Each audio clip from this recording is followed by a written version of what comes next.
It's a thrill, live chat, got time to kill.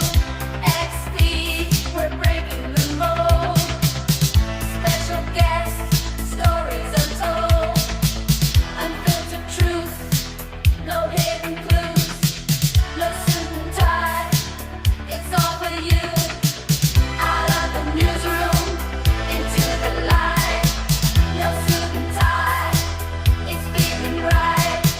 Unscripted moments, the host is scary. On Next News Network, we never vary.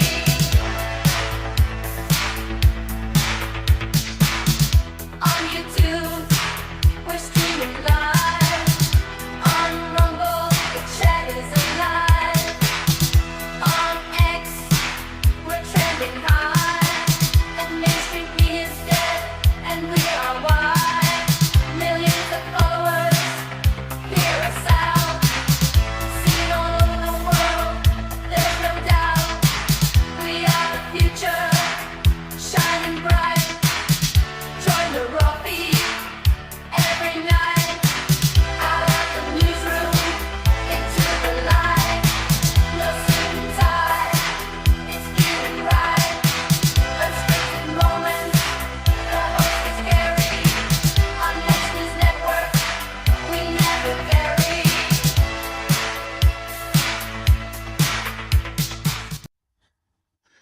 Good evening and welcome to the Raw Feed. Thanks for staying up late with us tonight. I'm Gary Franchi, and tonight's show is absolutely explosive. And while you're watching this, you are about to learn why the establishment is in complete panic mode exactly 1 week after Donald Trump's landslide victory over Kamala Harris. But first, I want you to do something right now. I know it's late. Doesn't matter. Take out your phone and text this live stream link to 3 people you trust. Wake them up and tell them to tune in. Because the algorithms are trying to bury us, but they can't stop direct communication between patriots.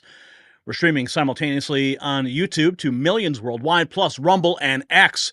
And you need to follow us on all platforms because what we're about to reveal tonight, well, let's just say the powers that be won't like it. And speaking of powers that be, let me be clear about something. We're one of the few remaining voices willing to tell you the truth about what's really happening in this country. That's why we need your support. The links to donate are in the description below. Every dollar helps keep us exposing what the mainstream media won't touch. Now, to our live audience, you are an essential part of this show. We'll be reading your super chats and your Rumble rants between segments, featuring them right on the screen for the world to see. And yes, super chats get priority. So if you want your voice heard, you know what to do. Tonight's show is unprecedented. We have 5 major developments that will shake you to your core. First, we have Trump's cabinet picks that are sending shockwaves through Washington, D.C. Elon Musk, Pete Hegseth, and others are about to transform our government. Second, a military whistleblower has just confirmed our worst fears about FEMA's massive deployment in Michigan. Yes, maps were presented. We've got the proof, and it's more terrifying than anyone imagined. And third, the mainstream media empire is literally crumbling before our eyes. CNN layoffs, MSNBC up for sale, and we've got the details that you need to see. And fourth, the GOP Senate leadership showdown reaches its climax tomorrow. Rick Scott is surging, and we have exclusive intel about what's really happening behind closed doors. And finally, tomorrow's UFO hearing is about to blow the lid off of everything. Sources say the evidence of non-human technology is about to go public. Now, before we dive in, I want to remind you about our brand new merch shop at shop.nextnewsnetwork.com, linked below. We've got some exclusive merch, limited edition. Join the MAGA Avengers. Brian, where's the graphic? There it is. Join the MAGA Avengers. Yes, it's limited edition Next News swag that lets you show your support for real news. The link is in the description. Remember, we'll be taking breaks between segments to read your super chats and Rumble rants. Your voice matters here on the Raw Feed. So are you ready? Because what we're about to show you will change everything you thought you knew about what's happening in America right now. The storm is here, and we are broadcasting live from Ground Zero. Let's begin and welcome you to the show. Sound off in the chat room where you are watching from, your city, your state, your country. Yes, I even saw some folks coming in from Australia, New Zealand, all across the world. People tune into this program because America is the last beacon of freedom, and we are here to preserve it. So, sound off from where you're watching from, how you're watching, what kind of device, whatever it is, your smartphone, your laptop, your tablet, whatever it is. Smart TV, let us know. Show the world just how big the Next News Network family is. You are one of the MAGA Avengers here at the Next News Network. Okay, let's see who is here. We got Newcastle, Australia. Rolando's here. California, Spern Pisher is here. Pennsylvania, on her cell phone, Susan is here. We got the Pyramid Servant 7 is here. We got Florida in the house. We got Northern Michigan. Jim is here. We got Robert in Daytona Beach, Florida. Excuse me. We've got Tom Saylor in Indianapolis, Indiana. We've got Warminster, Pennsylvania. Marie is here. Good Cooks Never Lack Friends. Evelyn Lodi, California is here. Jason Haas. I hope my finances change under Trump here in New York so I can donate to this channel. Thank you, Jason, for that vote of confidence. And yes, your finances will be changing very soon as the MAGA revolution takes hold in the United States. We got the Light Warrior from Utah. We've got Jams Barno from the communist state of Minnesota. We got a smartphone in Atlanta, Georgia. Mamqua is here. Who else is in the house? We got Gary on a smartphone in Michigan. We got John Morse on his iPhone in Texas. We have got Jeff Wright in Missouri. Cape Town, South Africa is tuning in. Wow. That's awesome. Arno is here. We got Kelly JQ, much love from Utah. We've got Gainesville, Florida. Heidi tuning in. The S word. Innisfail, Australia. Innisfail? Is that how you say it? We got San Diego, California in the house. We got Burleson, Texas here. Paul, what's up, Paul? We got Diane Brown in Colorado. Woo! Poland, Rolex 23 is here. All the way from Poland tuning in. We got Andy in Colorado. What is up? And I think we just saw a super chat light up already. Let's see, shall we? What is the super chat about to tell us? Oh, whoa. Hey, oh, whoa. The Guardian just dropping $100. We've only been live for 10 minutes and $100 is on the table. Wow, we have our leaderboard already beginning. And Ross Reynolds, okay, so the Guardian says, love you all. Thank you, Guardian. Wow, that was unexpected. Ross Reynolds coming in a close second, $20 from the corrupt New York. New York, we're fighting the truth here in upstate. All right, Ross. Wow, $120 already on the table. Who is going to be our next person to drop the super chats? We've got Lisa from Indiana. We've got Katie in Southern Arkansas on her Samsung phone. Did you get the new one? I don't know. I don't like it. They keep coming out with these new phones every minute, and I'm like, I don't need to get a new one yet. I'll wait. You guys work out the bugs. Who else we got? We got NCSWIC, Bill Pizza Man. Norway. Holy cow. Arve Larson is here from Norway. Everyone welcome our friends from all over the world. There's a reason they watch, and it's because they love America just as much as you guys do. How cool is that? Deborah says, bring on the games. Did I see another super chat already? I love it. Okay, let's see. Okay, all right, let's check. Wait. Okay, hey, Fishman is here, dropping $5. My parents talk about you all the time, Gary. Thank God they finally got off mainstream trash. Well, Fishman, you tell your parents I love them and that they raised a good child. I'm not going to assume gender here. because you're a fish and a man. There's the whole thing with that. So I'm not really sure. Mem Qua dropping $10 on the table. Thank you so much for all you and the team are doing, Gary. Well, the team had to be scaled back for quite some time, so it's really a small, bare bones operation here. Me, Brian, my beautiful wife Angie, and of course our representation out in Los Angeles, who help us with all of our sponsors. We can't do it without them too. And wow, so great to see all these super chats already lighting up the feed. This is exciting. We've only been live. Well, not another one. What? Wait, what? Tom Saylor. It says $10 here, but it looks like there's $100 stated below it. I'm not sure, Tom. Maybe if we got a zero on that, you can always drop another 90. We'd appreciate it. Thank you, Tom. Another one. $4.99. Love their pick. Vivek and Elon cleaning house. Yes, we've got all the details on that coming up.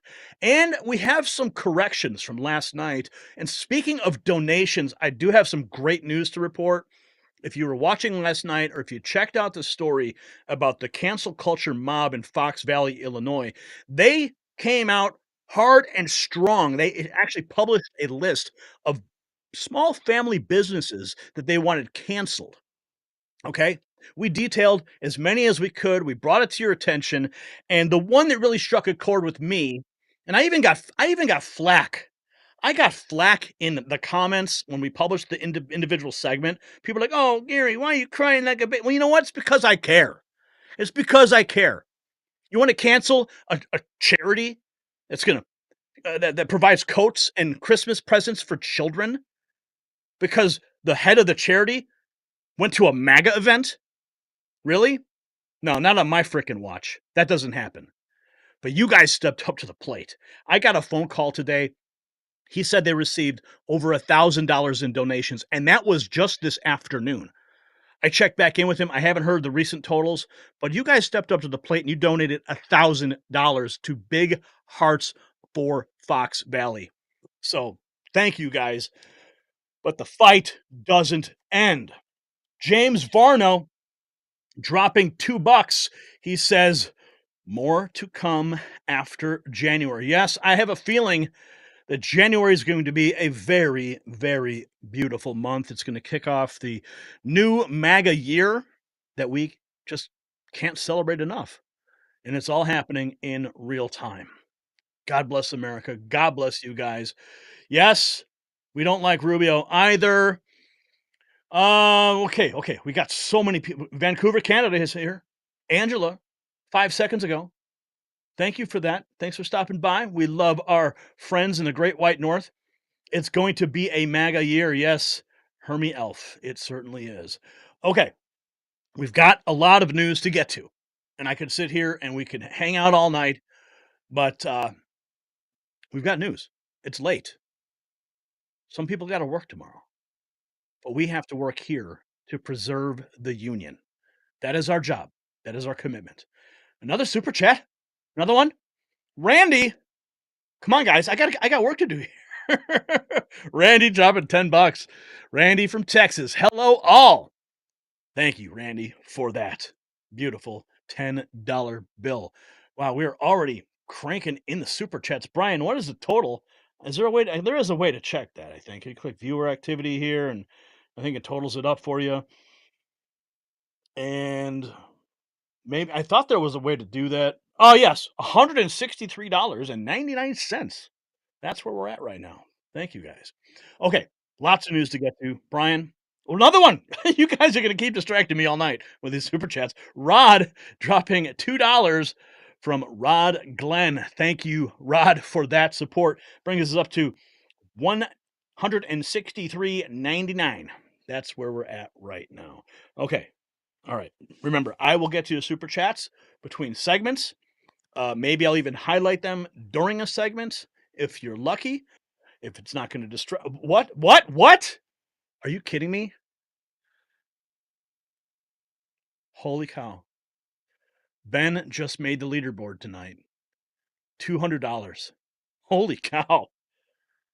Wow.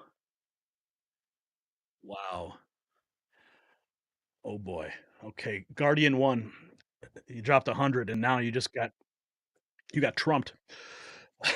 We thank you guys for that. Wow. Wow. Wow, another one. Another one. Oh, party code. Looking forward to some more moonshine sampling. Oh, party code, you know me too well. You know me too well. But we don't do that anymore. All right? We don't do that anymore. The outtakes could be bad.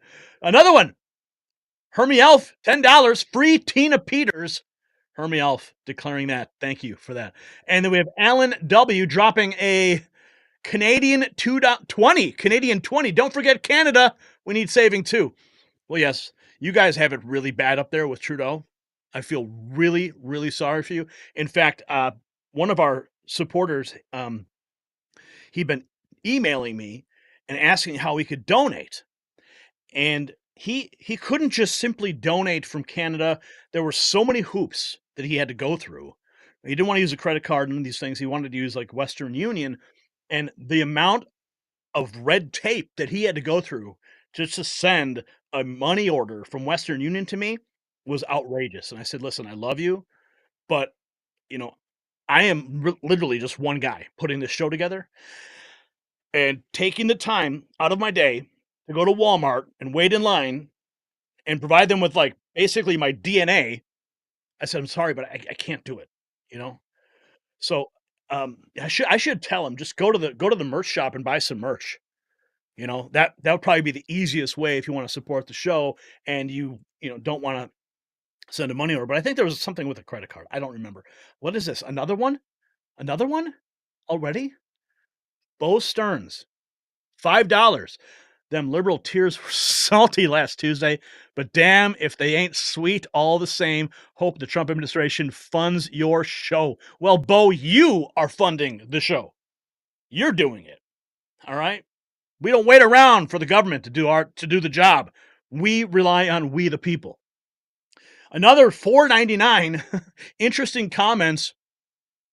Ballots need serial numbers, paper receipts, and public blockchain registry. Great idea. Serial numbers. Why not? Right? Paper receipts, public blockchain. Absolutely. Another one. Dropping a super sticker. $3 of a Shiba dog. Thank you, Susie, for that. Wow, we're already at $434. We haven't even started the show yet. We're only 20 minutes in. Oh my- What, Brian? Oh, Brian has to use the boys' room. Okay, Brian, I won't tell anyone. Just make sure you wash your hands, okay? I'll just kind of keep this going along, and while you go take care of business. Why don't you go before the show? You know, those are the rules. Go pee pee before the show. Okay, well, let's jump back to the main chat real quick. All these people. Okay, we got Texas in the house. Start the show, my dude, says Deep Red State. Well, listen, Brian just had to go. Gotta wait. We all gotta wait now. No more Jenna Griswold make Colorado red, says Sarah. Shout out from Summit, Mississippi. Keep it Sheba. We've got Gary. You offer donations via Buy Me a Coffee for those that don't like commie YouTube. Plus, they only keep 5% over YouTube's 40%. I don't know what I thought the super chat was like 30. I thought it was 70-30. Bo says, I did Brian dirty. Well, as long as he washes his hands, we don't want him touching all the computers. Come on, I want to hear the news, says Cynthia. Cynthia, we're going to get to it. I promise. Just waiting for Brian to get back in my ear, and then we can get moving. Right? Wow. Brian, are you back? I think I hear him. No, I don't hear him. Okay, Brian's back, and he's not happy. Another super chat. Okay. Okay, Juice Pimpson. I'm at effing work. Entertain me, he says. He wants me to dance. Ides of March? No, I don't think it was the number 2. I don't. Okay, we did get another super chat that just came in. Valerie, hippo character applauds, whilst nodding in approval. saying GG. Thank you, Valerie, for that. Okay. All right. We're already at $439.02. And we're only 22 minutes into the broadcast, and everyone wants to know what we're talking about tonight. So let's just get right into it because Washington, D.C. is trembling. Good evening, Patriots. What's unfolding in Washington right now is nothing short of a revolution. Donald Trump isn't just assembling a cabinet, he's building an army of America First warriors ready to tear down the deep state brick by brick.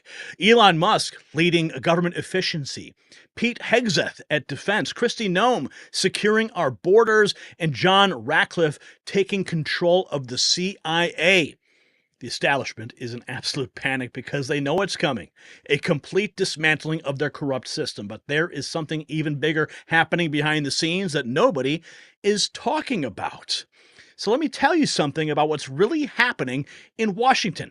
As Trump assembles his warrior cabinet, the deep state is desperately trying to protect their golden parachutes and their offshore accounts, but smart patriots know better. So if you have funds sitting in a low-interest bank account or a 401k IRA retirement account, you need to call my friends at Global Gold Investments, America's leading conservative precious metals dealer, and receive absolutely free their 2024 Protect Your Wealth and Retirement Guide. The number's on the screen, 888-700-4148. Mention Next News and receive their 5-star customer treatment along with a complimentary portfolio analysis. Operators are standing by. That number on the screen, 888-700-4148, or just click the link in the description, IRAGoldproof.com. Remember, if you don't have gold, then you don't have wealth.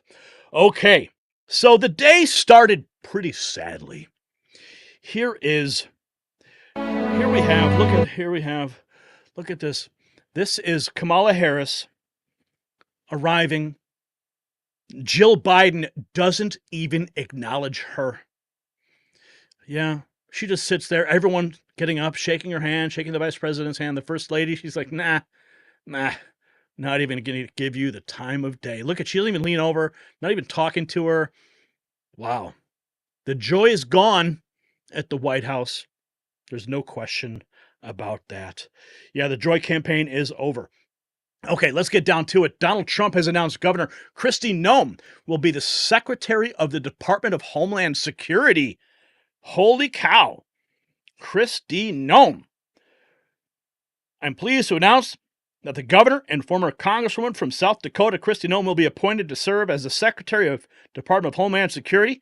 Kristi's been a very strong on border security. She was the first governor to send National Guard soldiers to help Texas fight the Biden border crisis. And they were sent a total of 8 times. She will work closely with the border czar, Tom Homan, to secure the border and will guarantee that our American homeland is secure from our adversaries. I've known her for 4 years, and I've worked with her on a wide variety of projects. She will be a great part of our mission to make America great again. Kristi Noem officially getting appointed to the new MAGA administration. And this is beautiful. Holy cow. I mean, we knew it was coming. But now it's official. Elon Musk been tapped to lead the Department of Government Efficiency. This is going to send shockwaves through the system. That's what Musk is saying. Now, this is a clip from Madison Square Garden. I was lucky enough to be there because you guys sent me and my wife there to cover it. And this is when he was announced. This is when he was officially announced. But of course, he didn't have the title. He wasn't appointed yet. But let's listen. So, ladies and gentlemen, I have the honor to introduce the co-founder with me of the Department of Government Efficiency, DOGE, Madison Square Garden. Ladies and gentlemen, give it up for the greatest capitalist in the history of the United States of America, Elon Musk. Oh, man. Love it. Love it. Love it. Love it. Elon Musk, man. Dude, watching that guy's transformation from kind of being on the fence to, supporting DeSantis early on. Remember that? And now he's like full on MAGA, part of the administration. He was on the campaign trail. This guy is a total genius, and I cannot wait to see how he systematically dismantles the United States government, cutting all the fat. And as you know, we've been covering it. We've even talked to Ron Paul directly about it. Ron Paul is going to be working with him. I mean, what other advisor would you want, right? Ron Paul, the Godfather? Yeah. If there's anyone I want advising Elon Musk, it's Ron Paul. So let's go, baby. Let's frickin' go. Elon Musk posting on X just 4 hours ago the official statement. I am pleased to announce the great Elon Musk, working in conjunction with American patriot Vivek Ramaswamy, will lead the Department of Government Efficiency, DOGE. I just love how they work in the meme coin, DOGE, into this. I mean, how much more poetic can you get? No, I didn't get in on the DOGE. I didn't. I wish I did. I should have. Man, DOGE made a lot of people millionaires. Anyway, together these two wonderful Americans will pave the way for my administration to dismantle government bureaucracy, slash excess regulations, cut wasteful expenditures, and restructure federal agencies essential to the Save America movement. This will send shockwaves through the system and anyone involved in government waste, which is a lot of people, stated Mr. Musk. It will become potentially the Manhattan Project of our time. Republican politicians have dreamed about the objectives of DOGE for a very long time. To drive this kind of drastic change, the Department of Government Efficiency will provide advice and guidance from outside government and will partner with White House Office of Management and Budget to drive large-scale structural reform and create an entrepreneurial approach to government never seen before. Let's go. Let's go. And of course, we know that Congressman Ron Paul is going to be in the background. Let's see how Fox covered this as the news broke. Secretary of Defense, that our own Pete Hegseth. Yeah, Pete Hegseth. This was actually, okay, this is not Elon Musk, but this really caught me off guard. This is the last guy that I thought that Donald Trump would appoint to the head of the Department of Defense. But here we are. Let's listen. That our own Pete Hegseth will be his Secretary of Defense. Pete, of course, has been a host here at Fox for a number of years. He's an Army veteran where he served in Afghanistan, in Iraq. Trump saying, quote, Pete has spent his entire life as a warrior for the troops and for the country. He's tough, smart, and a true believer in America first. With Pete at the helm, America's enemies are on notice. Our military will be great again, and America will never back down. Wow. So my question is like, okay, if he served, he's a veteran, I get that, but like, doesn't the Secretary of Defense have to have some kind of strategic understanding of like the full scope and the full spectrum of military operations? I mean, if he was functioning at perhaps a lower rank in government in the military, all of a sudden at the Secretary of Defense, I don't know. I mean, maybe I'm missing something here. I'm sure this appointment's going to get a lot of flack. We know Pocahontas is already attacking the appointment. It's not going to be the end of the attacks. But maybe you guys can point out something in the comments that I'm missing. But I guess we're going to keep a close eye on this. We're going to watch it. I mean, hey, it's Donald Trump. Let him pick who he wants to pick. And that's where we're at. Okay, what else? I mean, this is all breaking news. Fox News host Pete Hegseth to serve in his cabinet. This is the official statement. I'm honored to announce I've nominated Pete Hegseth to serve in my cabinet as Secretary of Defense. Pete has spent his entire life as a warrior for the troops and for the country. He's tough, smart, true believer in America first. With Pete at the helm, America's enemies are on notice. Our military will be great again. America will never back down. Okay, so here's some background. Pete is a graduate of Princeton, has a graduate degree from Harvard University. He's an Army combat veteran who did tours in Guantanamo Bay, Iraq, Afghanistan. For his actions on the battlefield, he was decorated with 2 Bronze Stars, as well as a Combat Infantryman Badge. Pete has been a host on Fox News for 8 years, where he used that platform to fight for our military and veterans. Okay, well, let's continue to keep a close eye on that. Pete Hegseth is now the Secretary of Defense. We've also got this, Laura Loomer, making it clear the Senate GOP leadership will be voting on Wednesday at 9:30 a.m. with a secret ballot. This is the battle on the Senate side. Sources tell me that Senator John Barrasso, who's overseeing the vote, is not allowed to not allowing any questions to be asked at the vote, so it's expected to be fast. President Trump will also be on Capitol Hill tomorrow, meeting with House Republicans, and then with Joe Biden in the Oval Office at 3 p.m. Simultaneously, there will be a UFO hearing on Capitol Hill. So the same day that we're going to have the Senate voting for a majority, you have Donald Trump on Capitol Hill, you have disclosure on Capitol Hill as well. What a wild day tomorrow will be. Unbelievable. President Trump going to make comment on this. We won't forget, you guys don't respect the MAGA choice, which is Rick Scott. If these rhino snakes can say they support Rick Scott, then they can say they want an open ballot. There's absolutely no reason not to have an open ballot. Yes, it's going to be private. It's going to be quiet. We got more on that in a future segment. Now, we're learning Rick Grinnell is Trump's potential pick for Secretary of State. Now, here's where it gets confusing. I don't know. Last night, we were reporting that it was actually Marco Rubio who was selected. That was the official statement that was circulating last night. So I'm totally confused. I don't know who to believe now. Rick Grinnell is now Trump's potential pick for Secretary of State. I've met Rick a couple times at MAGA events, MAGA rallies. Rick Grinnell is a bold force in U.S. politics, known for his assertive America First diplomacy. As U.S. ambassador to Germany from 2018, Grinnell drove efforts to hold NATO allies accountable, and that's certainly what we need. Marco Rubio versus Rick Grinnell. Who will be the Secretary of State? And of course, just goes to show half the info being floated around here is totally wrong. Yeah. So we got this. Charlie Kirk posting 6 hours ago, President Trump names John Ratcliffe as director of the CIA. Here we go. Last night, I was told it was Kash Patel. But now we have John Ratcliffe. I mean, come on, guys, get your story straight. From exposing the fake Russia collusion to be a Clinton campaign operation to catching the FBI's abuse of civil liberties at the FISA court, John Ratcliffe has always been a warrior for truth. So here is the official statement from Donald Trump. When 51 intelligence officials were lying about Hunter Biden's laptop, there was one, John Ratcliffe, telling the truth to the American people.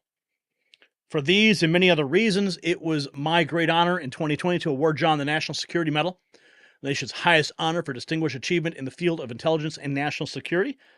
I look forward to John being the first person ever to serve both of our nation's highest intelligence positions. So that is going to be wonderful to watch John Ratcliffe taking the helm. So here he is with President Trump when President Trump was in the Oval Office. Here is Elena Haba. It's now rumored that she is Trump's frontrunner to be the White House press secretary. Now, if you remember during all of the attacks, the lawfare that Trump had to go through, going to New York, sitting in that freezing courtroom, she came out on the steps day after day, and she was an absolute bulldog. And now it's rumored that she is the front runner, and I could certainly see her being that press secretary. But we also know that Donald Trump Jr. has endorsed Alex Jones for at least a part-time role as the White House press secretary. So who's it going to be? Who do you want to see as the press secretary going up against the rabid media every single day? I say give it to Alex Jones for a couple weeks and watch them all squirm in their seats. But I know that Elena Haba will do a great job.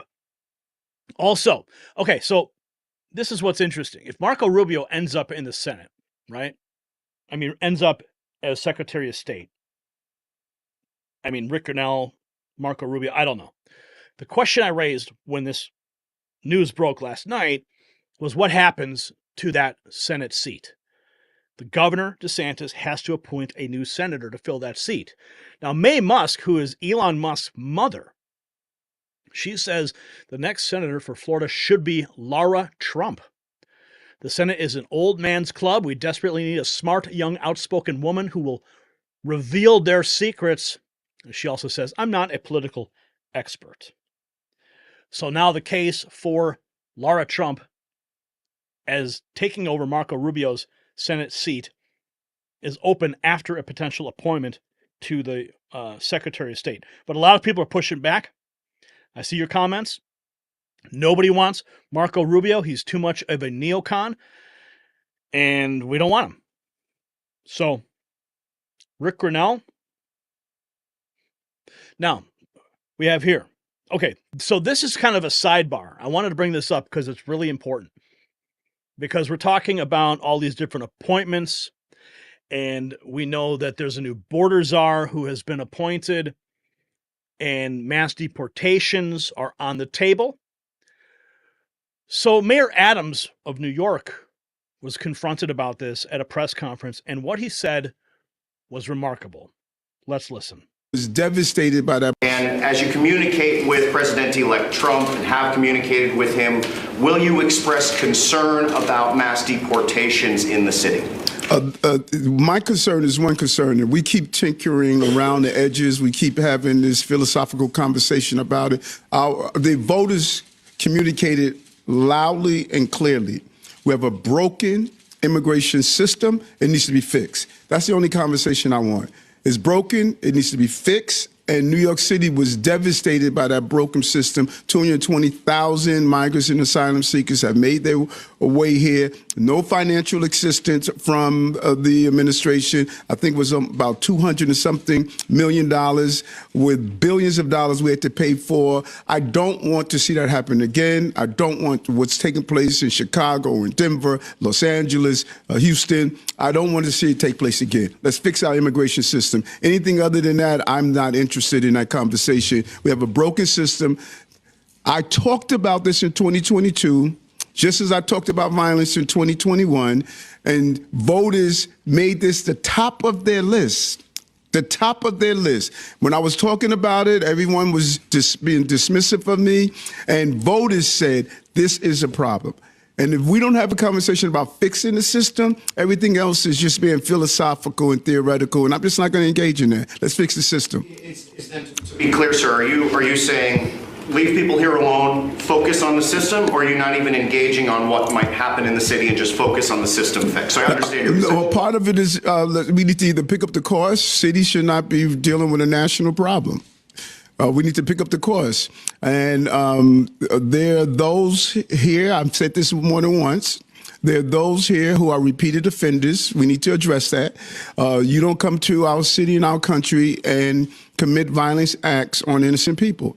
Well, do you think that they will happen here? We're going to do everything possible to make sure that people are treated in a dignity and humane way that we've done for these last few years. Okay, so then my question is, how can migrant New Yorkers be sure that they won't happen here, given that ICE can make arrests in New York City without police cooperation?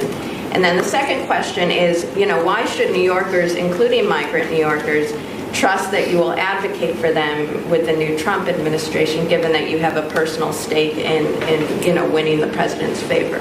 Okay, a couple of things. Do you think every New Yorker believes there should not or should be mass deportation? Do you believe every New Yorker believes that? No, but you have said you don't think there should be. Yeah, but you said, how can I advocate for New Yorkers? So I should only advocate for one type of New Yorker or all New Yorkers? Well, that's tough. I don't think you can advocate for all New Yorkers. Oh, really?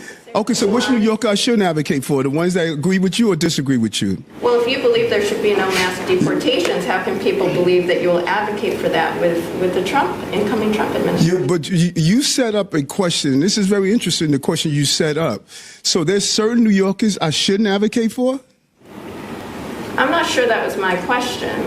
My question was, why should New Yorkers trust that you will advocate for them with the administration? Let's go back again. There's some New Yorkers, there are people who stop me on the street and says, I voted for the president, and I believe there should be mass deportation. There are people stop me on the street and say, I believe it shouldn't be mass deportation. So what one needs to do is have the ability to sit people in the room and come up with real solutions. That's what I've been doing for 3 years. And so, Oh, man, he is facing a hostile press in New York because mass deportations are coming. And of course, the mainstream press, all they want to do is say, oh, how can you do it how can you be a part of that? Why would you do such a thing? Anyway, we've got this. Bill McGinley, who's a close friend and outside counsel to the Article 3 project, is going to be serving as President Trump's White House counsel. Bill is tough, smart, and fair. We have the official statement from President Trump. I'm pleased to announce that William Joseph McGinley will serve as my White House counsel. Bill is smart and a tenacious lawyer who will help me advise our America First agenda while fighting for election integrity and against the weaponization of law enforcement. Okay. Ratcliffe, director of CIA. We've got this too. Okay, listen to this. Donald Trump transition team is now creating a warrior board to purge useless generals. This coming from Douglas McGregor. So you know that is sound intelligence right there. Okay? Think about this. Donald Trump has already stated that he wants the resignation of anyone involved in the Afghanistan debacle. He wants the resignation on his desk on Inauguration Day at noon. That's what he's declared.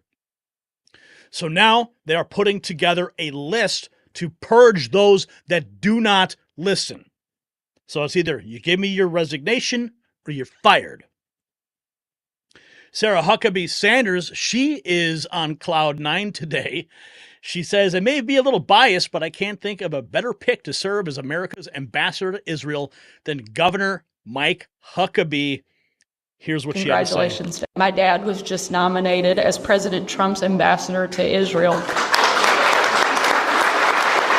I had the chance to go to Israel for the very first time with my dad when I was 11 years old, and it literally changed my life. There's no greater supporter and nobody that has a greater understanding of our two nations' unbreakable bond.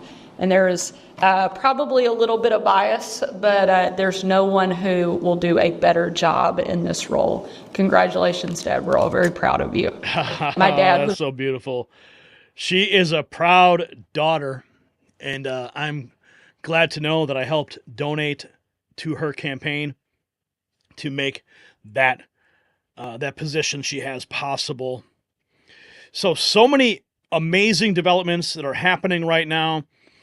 Here we have the attorney helping President-elect Donald Trump assemble his new administration, warned career employees at the U.S. Justice Department on Monday they could be fired if they try to resist the Republicans' agenda.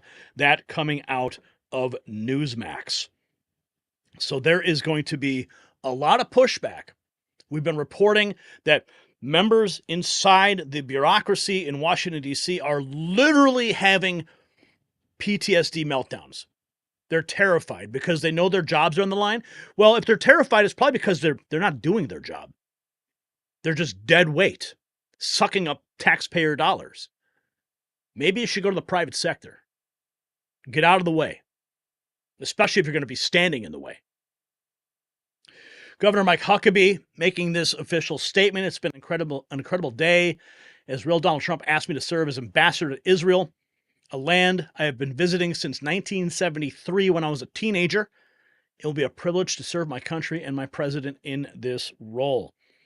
Here's the official statement from Donald J. Trump. I'm pleased to announce the highly respected former governor of Arkansas, Mike Huckabee, has been nominated to the U.S. ambassador of Israel.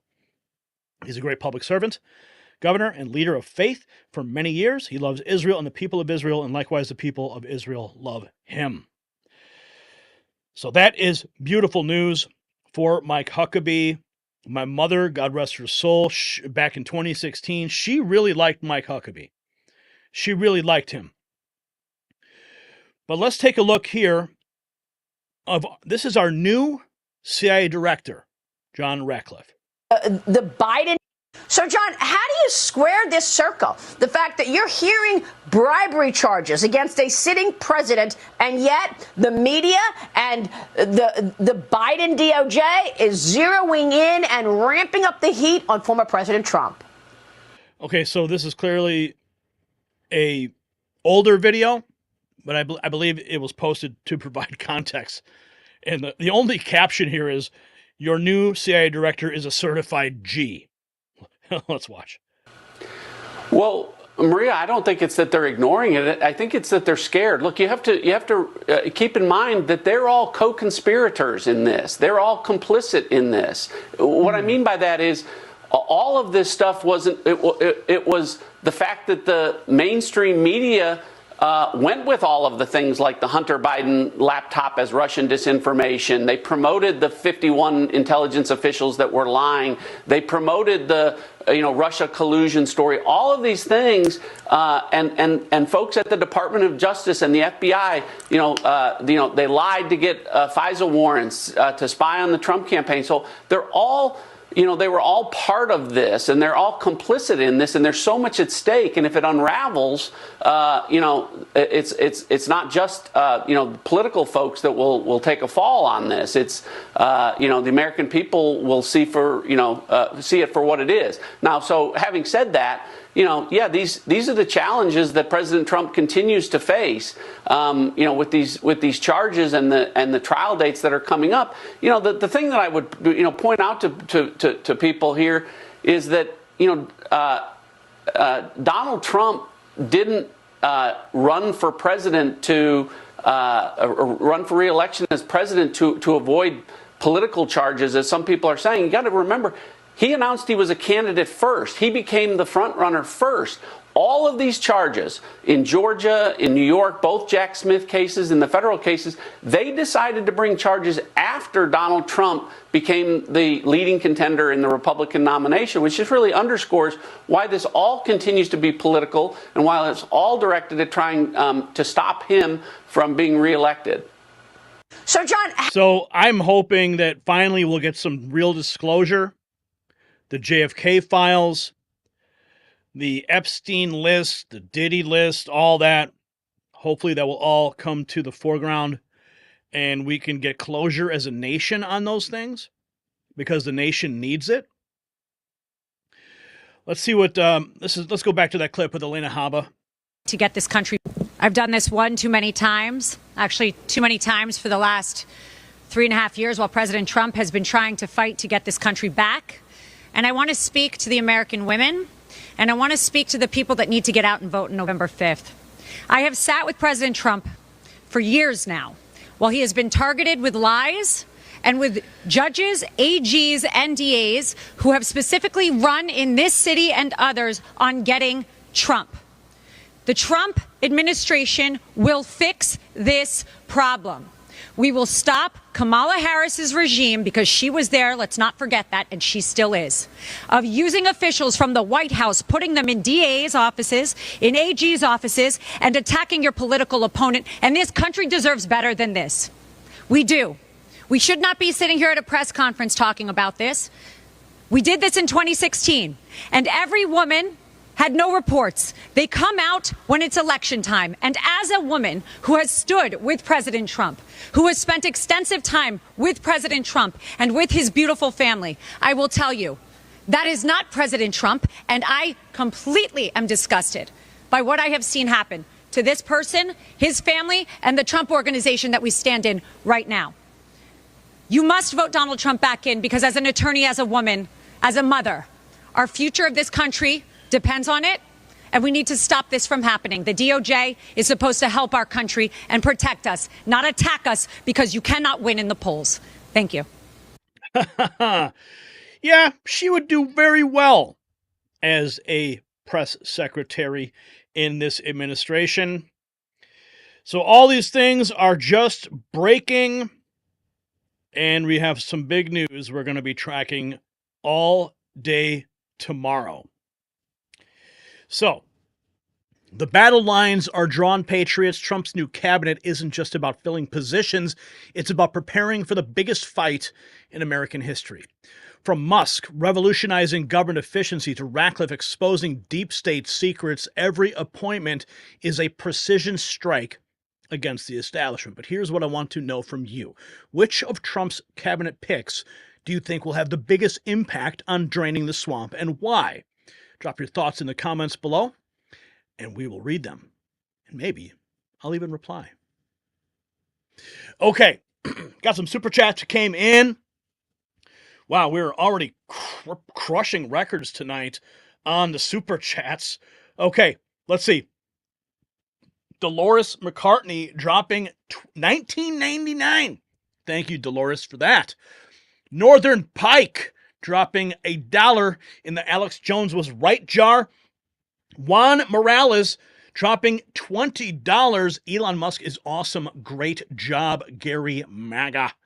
And then Roberto Sanchez got a little bit of a long message here. We're going to read what he has to say.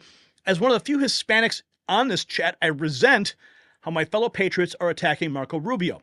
Remember that us Cuban Americans and other Latin Americans have helped Trump win the presidency. Well, Roberto, let's not get confused about ethnicity. There's nothing to do with it.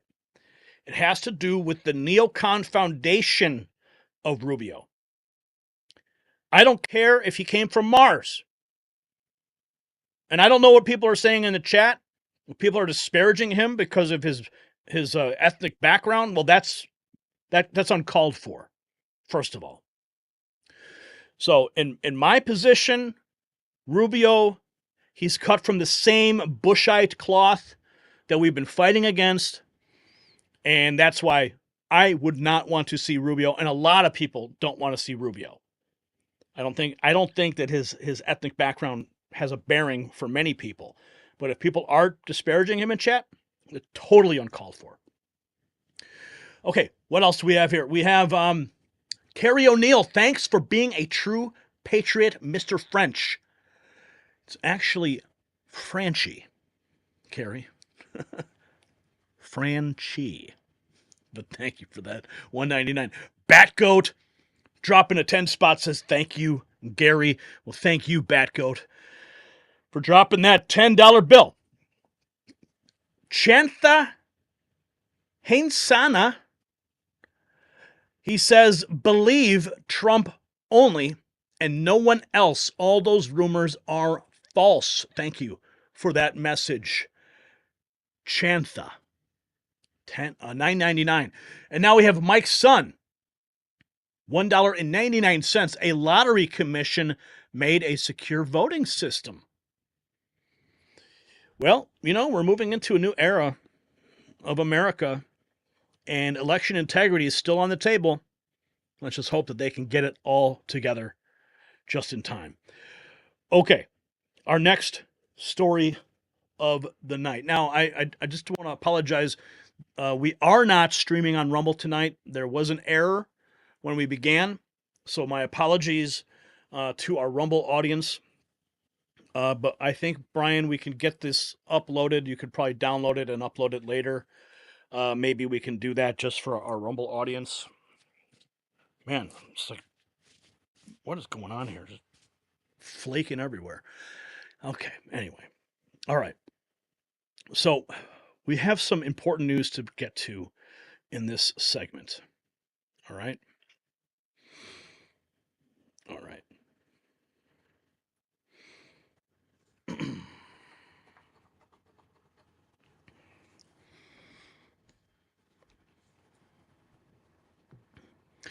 Patriots, what I'm about to... sorry, Brian. Take two.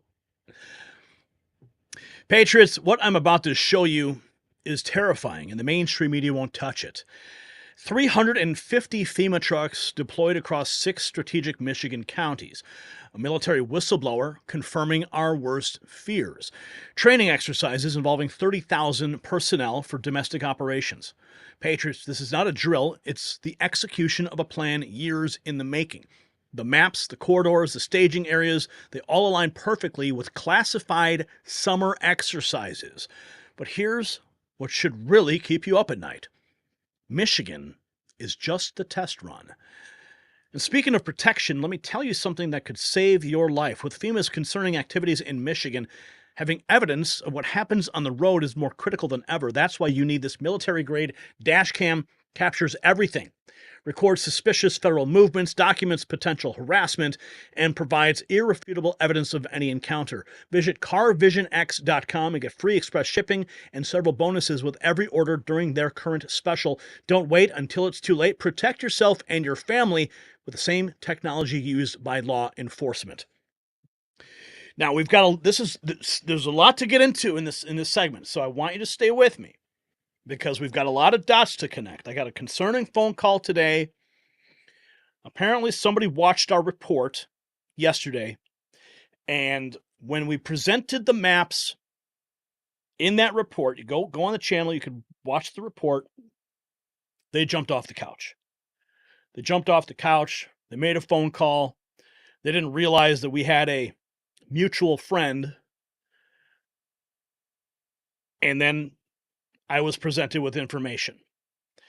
What we disclosed in our report yesterday and the map that we presented, I was told it mirrored the exact military map that they had used during their own military operation. So when you connect the dots, it's all related. So the evidence is here. So FEMA now, and now think about this in the context of the new DOD directive. Think about this in Jeremy Raskin's declaration that he's not going to be certifying the election, calling for civil war conditions. Like, this is the language of the left right now. That DOD directive, remember, it authorizes lethal force. Lethal force. And remember, it also, what just happened with FEMA? Remember? Well, that person at FEMA has now come out. And this is what's shocking. Before I get into the details of this thread that has gone completely viral, we posted it just a couple hours ago. It's already going viral. But I want you to put what I'm about to present to you in the context of everything that's happening now, including this. So if you turned in reports to your supervisors that state political hostility for the people in the field, those reports exist. Yes, hence why I also sent you screenshots where they're deleting files now from my computer. So FEMA says they fired me, but I still have access to the systems and their applications.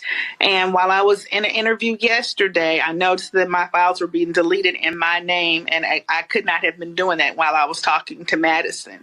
So this is the woman who was fired because she gave the directive to skip over any household that had a Trump sign in the hurricane response, FEMA's hurricane response. This shows malice and just outright hatred for Donald Trump supporters within FEMA itself. It is systemic. It is ingrained in the organization, and this woman who was fired, she's now basically blowing the whistle on everything that was happening there. is very well aware of the incidents that take place, not just with my crew, but with all of the crews in the state that's declared. And instead of just saying, hey, this is how we're going to mitigate it to protect our people, they decided to fire me and make sure Donald Trump knows that they are loyal to him because they fear retribution. The important thing is here, once we start seeing a trend, for example, if they just so happen to have these Trump campaign signs in front of their home, and that's the characteristic that's coming along with that, we have to proceed with precaution. So avoidance first and then de-escalation. And that's the thing. Our superiors know that. We have constant conversations about keep your people safe. If your people are uncomfortable, then just don't go. So explain this to me, please. Explain this to me. Okay. So I'm just trying to understand what that means.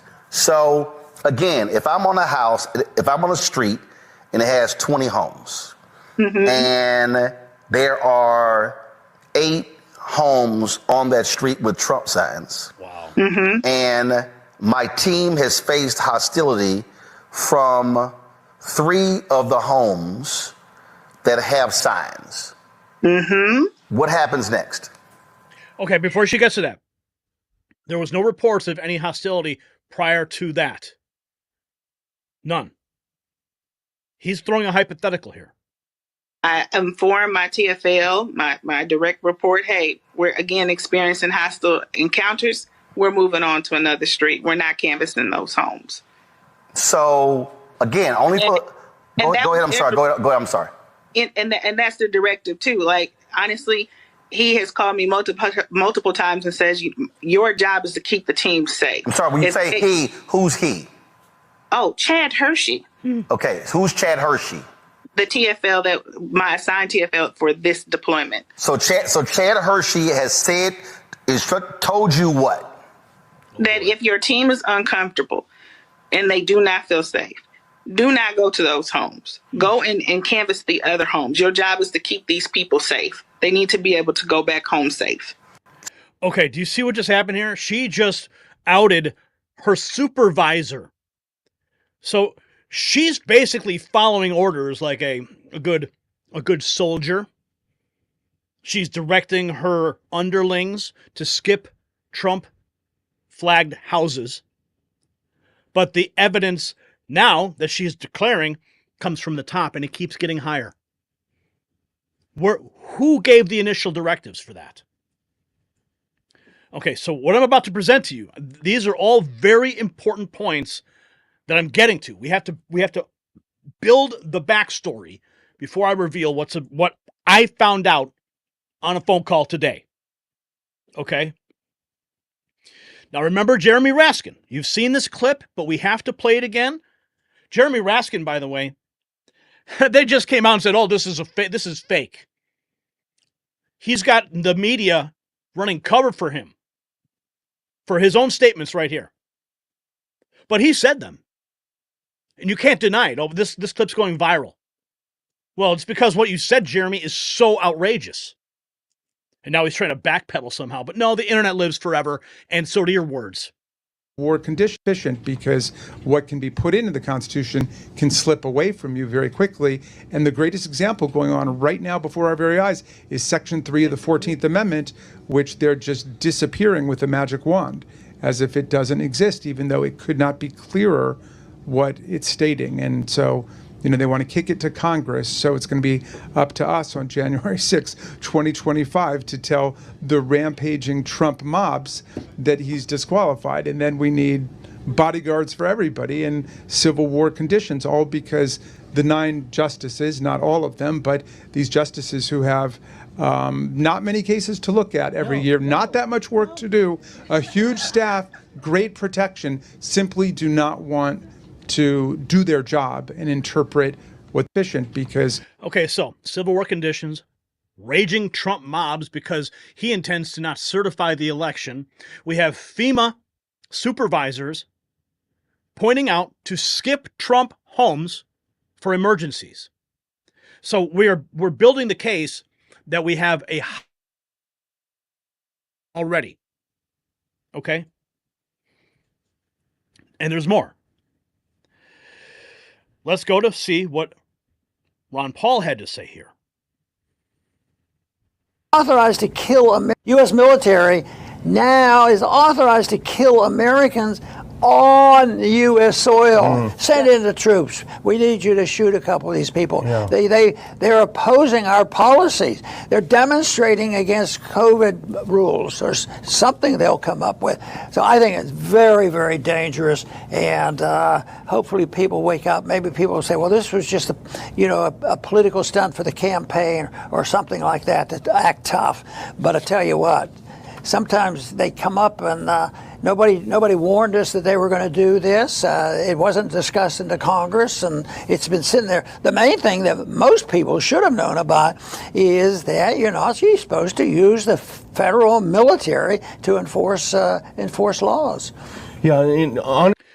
Okay, so we got the DOD directive, we got Raskin, the Democrat plan to disqualify the Trump victory, Civil War conditions he's declaring. We have FEMA making their declaration, their case known, that they hate Trump supporters. They're willing to go past their homes in an emergency situation. House Speaker Mike Johnson and Minority Leader Hakeem Jeffries are at each other's throats over which party can truly be trusted to certify the 2024 election. That's according to Axios. Okay, so this is where it gets really interesting. Okay? We can come back to Judge Joe Brown in a minute on this because he had some thoughts on that DOD directive. And we have Elijah Schaefer also covering this for Vigilant News. But this is the actual directive. If you haven't seen it, this is the actual directive that has been published by the Department of Defense. Okay? There it is. DOD directive expands domestic military authority to include lethal force. Here it is. Lethal force, including death. Okay? So this is all the backstory for what I'm about to present to you. Okay? FEMA now deploying 350 plus trucks across 6 Michigan counties. The situation just got darker. A member of the United States military has corroborated maps posted online with their own from the operation. It's not speculation. This has now been verified. The FEMA staffer, who was recently fired for advising other workers to avoid houses with Trump signs in Florida, claims that FEMA took the same stance in North Carolina, and she blames the practice on political hostility from Trump supporters. Now let's dive deeper into this thread. 130,000 views on this thread, 425 reposts, going viral. Now the operation was initially classified as top secret, was downgraded to unclassified earlier this year. Conducted in the summer of 2024, the operation wasn't just a drill, it was dissent-related training involving federal agencies. Now these plans are in motion.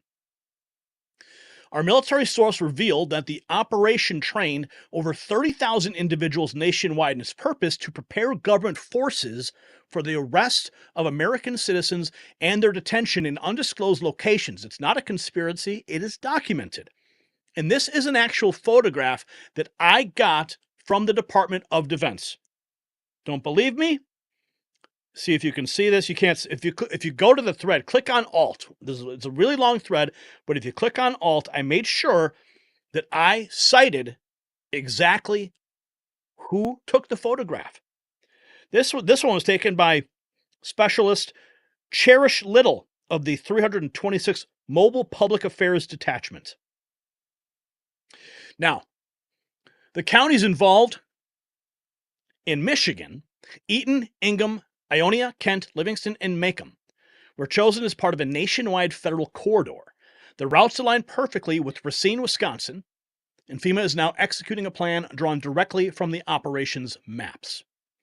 Okay, so here is the counties that are in question. Now, the operation was not theoretical. Its maps outline scenarios involving mass arrests, transport routes, and detention zones. FEMA's deployment of trucks and equipment in Michigan mirrors these plans exactly, according to our military source. Now, I had a very long conversation with our source today. And when they saw the map that we presented on our program, when we covered this yesterday, they freaked out because they said it mirrored exactly what their map, their official unclassified map for their operation showed. Now, here's what gets interesting. So as I dug deeper, because I needed to corroborate this story, I'm like, okay, here we have this whistleblower. I got him on the phone. They're explaining these things to me. And I'm like, well, they're like, we can't say this. We can't say that. We can't. I'm like, well, I got to give me something here. Give me something to bite onto.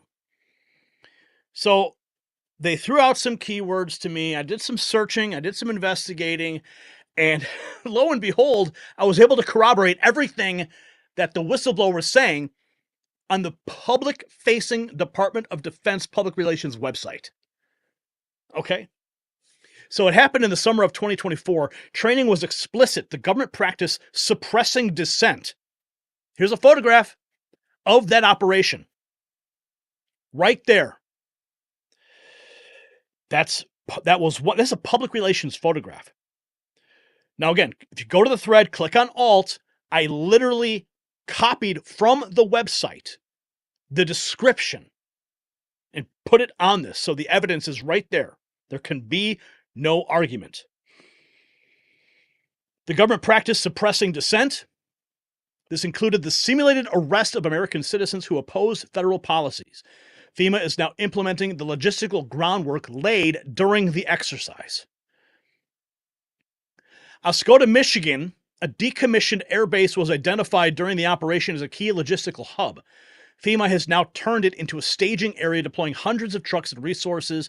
This is not a disaster prep, it is federal mobilization. This is the decommissioned airfield. Now, this is the map that we presented on the program last night. This is the map that set off our whistleblower who came forward when they saw this. And particularly, what they saw was the arrows going across Lake Michigan. Because on their map, they had the exact same arrows explaining it all. That's what freaked them out. They saw the map, they said, wait a second. So this is, somebody posted this on X. They did their own research, their own work. They drew the connections themselves based on open source intelligence. And they came up with this, and it lined up exactly with the whistleblower's own map. Okay. The operation involved military-grade logistics, including the coordination of routes, detention facilities, and staging points. Our source confirmed that FEMA's actions in Michigan are following the exact blueprint. The maps do not lie. Here's more. This is from that exercise. Military training at Fort McCoy during the summer of 2024 under CSTX, which is a combat support training exercise, further corroborates this U.S. Army Reserve soldiers. They trained for detaining citizens and riot suppression. This ties directly to FEMA's Michigan actions. So this is what they were practicing this summer. CSTX at Fort McCoy, documented with federal photos. These are actual federal Department of Defense photos. Involve scenarios of angry citizens. I mean, that's literally what it says on the caption on the Department of Defense website. Angry citizens and notional riots. The training emphasized preparing soldiers to engage with protesters, mirroring FEMA's mass detainment logistics in Michigan. We've recently exposed FEMA's history of politicizing disaster relief, including directives to avoid homes with Trump flags. What we're seeing now in Michigan is the next step in a much larger plan targeting dissenters. New York Times coming out with this, Trump's false claims about the federal response to Hurricane Helene. And then they had to come out with this. FEMA fires employee for telling Milton relief workers to skip homes with Trump signs. The hostility is baked in. 30,000 personnel participated in the training, according to our source, with the explicit purpose of learning how to detain American citizens during periods of unrest. The coordination between FEMA and other federal agencies is undeniable, my friends. This is real. This is another photograph from that operation. Again, don't believe me? Go to the X thread, see it yourself, click on Alt. You'll see exactly what I pasted from the Department of Defense, their own caption. Now here's where it gets interesting. There's speculation about underground routes and strategic sites like ferry systems. That was one point that was brought up on the phone call. Ferry systems and air bases suggesting further coordination. Facilities along Lake Michigan and connected transportation routes were positioned for controlled access during federal mobilizations. Now this map shows you all of the federal locations around Lake Michigan. These are all federal ports. And quite specifically, the map that we showed you with the arrows going across, and then our whistleblower's map showing the same arrows going across, it lines up with federal ports, federal ferry ports.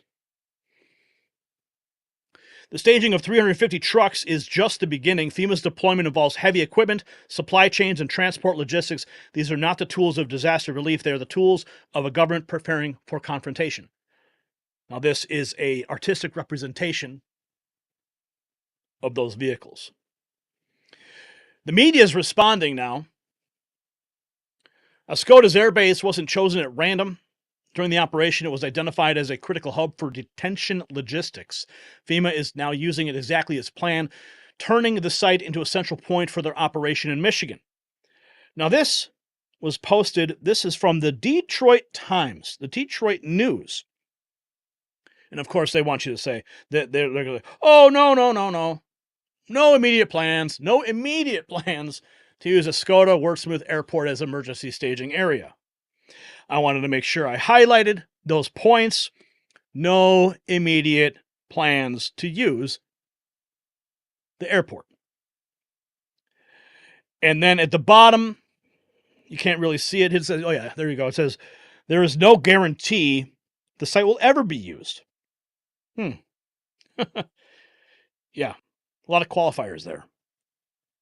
And then we have this. Local reports claimed a Skoda was an unused migrant housing site, but the evidence points to broader federal purposes, including FEMA's deployment of trucks and equipment.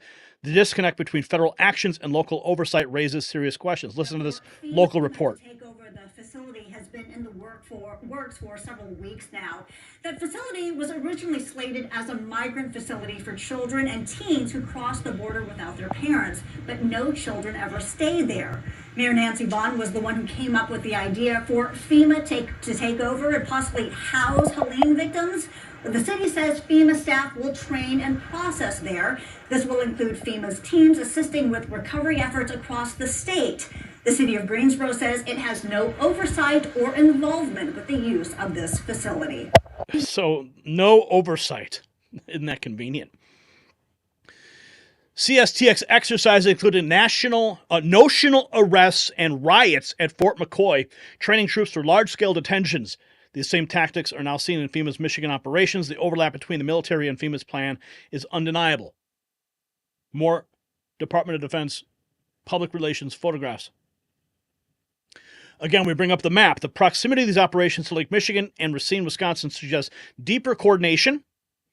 Underground routes, waterways, and strategic transport links all point to an overarching plan. This is federal-level control at its most alarming. Michigan is a test run. FEMA's operations in these 6 counties are setting the stage for similar actions nationwide. The corridors, staging areas, and equipment are a template for federal control on an unprecedented scale. What you're seeing there on the screen are the counties that have been selected. The Biden administration's silence is deafening. FEMA's actions, shrouded in secrecy, are being carried out with no public accountability. The alignment with the operations maps confirms this is a planned, coordinated effort. The maps show more than routes. They reveal intent. Here's another photograph. FEMA's use of corridors and staging areas mirrors military exercise that trained personnel to suppress dissent and detain citizens. The operation has moved from training to execution. White hats inside the federal government have flagged the operation as alarming. Internal dissent confirms that FEMA isn't acting alone. This is a federal operation designed to centralize control under the pretext of preparation.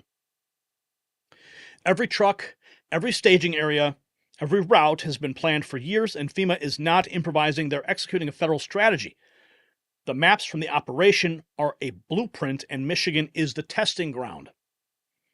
And the silence from the mainstream media is, of course, intentional. FEMA's actions in Michigan are happening under the radar while the public is distracted by other narratives. And the truth is in the maps and the corroboration from our military source. Now, Michigan's not the only state involved. Underground systems tied to federal facilities and ferry routes hint at nationwide network for transport and detention. The coordination is extensive and troubling. Again, here is an image of all the federal harbors on the Great Lakes. Now, this is all on my X account. You want to go look at the pictures more in detail. I know this is difficult to see. Just go check it out for yourself. Community leaders and local governments, except one, have remained silent on the scope of federal actions. FEMA's presence has raised local concerns, but the broader implications of these operations remain unaddressed by authorities. Listen. Services through the airport was just notified that FEMA has chosen the airport facility as a stationing hub for emergency services through FEMA. They will be serving 6 counties in this area, and they will be bringing in some 350 semi-trailers with equipment to park on the base. So if you see a lot of trucks coming into the base, that's what it is. It's nothing to get scared about. They're staging for emergency situations in any of these 6 counties that FEMA takes care of. And, the airport was just Emergency. What emergency? What possible emergency could they be preparing for? An inauguration? A revolt when they don't certify an election? I mean, the operation that we just shared with you so far clearly shows that they are training to arrest American citizens, rioters, protesters. Yeah, that's what it is. That's what we're showing. 30,000 government personnel were trained to arrest and detain American citizens. The deployment of resources in Michigan is a direct result of that training. It's not relief, it's preparation for federal control under the guise of an emergency. My goodness. CTX exercises prepared the soldiers for engaging with angry citizens, riot suppression, and notional detentions. FEMA's actions now mirror this military training exactly. This was never about readiness for natural disasters. A SCOTA initially intended for migrant housing is now being used for federal staging. The sudden shift in purpose, confirmed by our source, proves this operation is about more than disaster relief. It's about controlling dissent. The operation was not a drill. It was a rehearsal. FEMA is using the exact plans, routes, and staging areas from that operation to mobilize now. The deployment of 350 plus trucks in Michigan proves the plan has been activated. Our military source didn't just corroborate the maps, they confirmed the operation's purpose. It's not about saving lives or responding to disasters. It's about federal agencies preparing to suppress dissent and centralize control.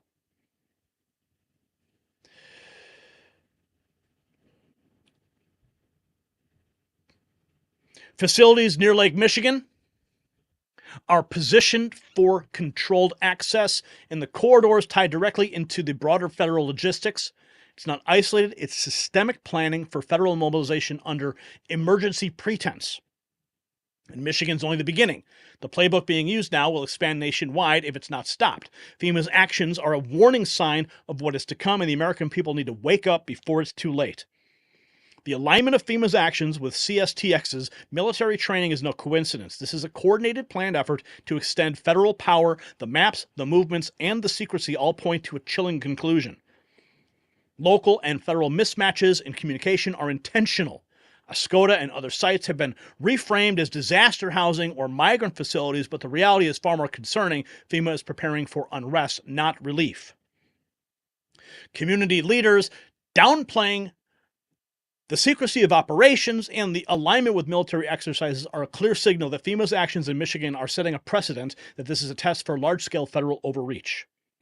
Speculation of underground tunnels and hidden logistics is not baseless. Military coordination and strategic site positioning confirm a deeper federal strategy. The corridors in Michigan are part of a nationwide blueprint. The truth is undeniable. FEMA's operation in Michigan is the blueprint for federal overreach. The maps, the corroboration from our military source, the staging of resources all point to one conclusion. This is a coordinated plan for control. And what's happening in Michigan will not stop there. FEMA's actions are testing the limits of federal control under the guise of emergency preparation. The maps and operations confirm this is a trial run for larger action. So share this thread, demand answers. The maps, military corroboration, CSTX training, and FEMA's actions proved it's not speculation, it's happening. Follow for updates as we continue to investigate and uncover the full scope of the operation. The truth will not be silenced. Mindy Robinson commenting on the thread, I still feel like this illegitimate regime is going to pull something so they don't have to relinquish power. I go back to the beginning. I laid the foundation for you. Jeremy Raskin, we're not going to certify. Ron Paul discussing the DOD directive. The FEMA employee who was directed by higher-ups to avoid Trump houses, Trump supporters, shows a systemic hatred for people who love the United States. So, This is all happening. You can investigate the thread yourself. It was a disturbing phone call that I had today. And they don't even know.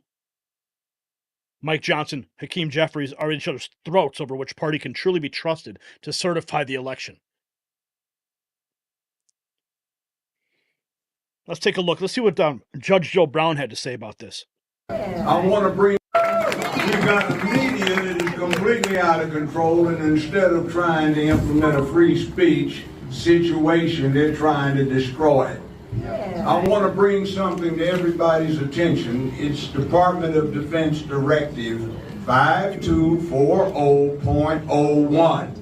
It was implemented by the Biden-Harris administration September 27th, last month, and it authorizes the U.S. Department of Defense on the authority of a representative no higher in rank than a colonel to use deadly force against American citizens.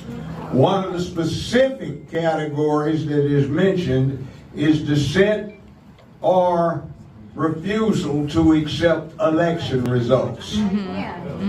Now, we had an experiment I've been talking about all around this country, and it started 235 years ago when we adopted our Constitution. 233 years ago, we adopted the Bill of Rights. And we have been progressing, except we've got a party right now that wants to tear all of that down. We hear a candidate talking about they want to get rid of the First Amendment because we need a bureau to deal with controlling misinformation. The Nazi Party started that same identical bureau in 1933. 1934, the Nazis started Strength Through Joy. We have that coming up right now.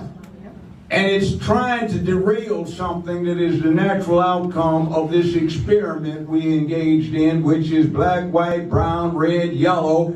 We all can come together, and we have a common interest because most humans come from a traditional nuclear family, but somebody wants to tear it down. And when somebody wants to tear it down, that means I don't care what your ethnicity is, you have more in common with every other human being on this planet, especially those who are citizens of the United States of America. We can come together and look at this as an opportunity to assert this coming together. I have talked to young black men, young white men, Asians. I've talked to people from all over this country, around this state, and they're sick and tired of trying to be put in a position where they can be what they were intended to be, rather than what some sick fool says some delusion is entitling you to cop out and not deal with your responsibilities as a human. So let's build on that and keep these fascists out of office.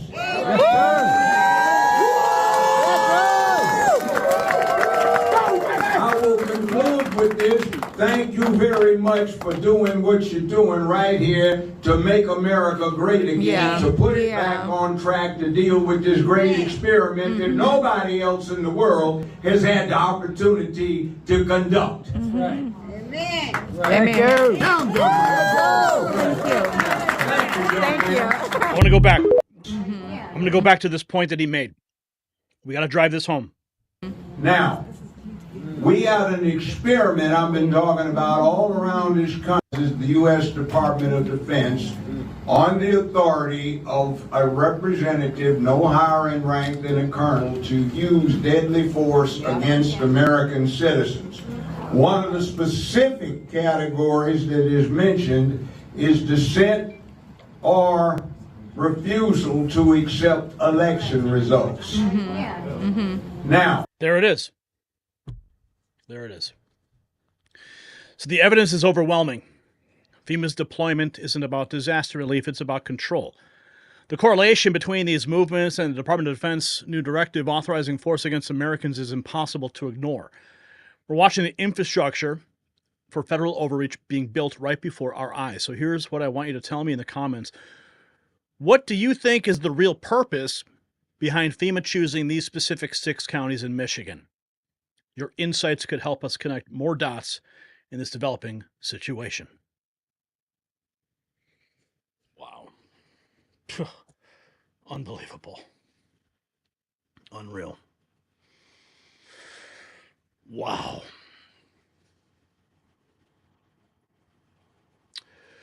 Okay, we got some super chats to come in. Let's take a look. We got Northern Pike dropping $1.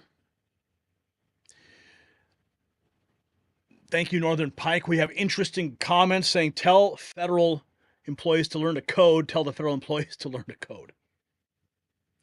Dudley Milbin dropping $2 as well. Thank you very much for your super chats. Right now, we're at $521 in super chats. How wild is that? What happened to those FEMA coffins? I think we know what they were for. Remember those FEMA coffins? Winging It Tracy asked, so you're saying they're not going to certify the election? Well, I'm not saying it. That's what Jeremy Raskin is saying. And now he's claiming that he's not saying it. Cracking Up says, Next News Network, I pray for you and all of your loved ones to keep cool because you already are. Thank you. Maybe there are a lot of Trump supporters in those areas. Yeah, it'd be a good idea to cross-reference the vote totals from those areas. Oh, wait. Okay, someone just said, I just saw it. I just saw the comment. It said, I live in one of those areas. What did it say? Oh, I missed it. Totally missed it. Wow. The FEMA coffins. I haven't thought about that in a long time. Holy cow. Wow. Okay. More news to get to. This is a little bit happier news. All right.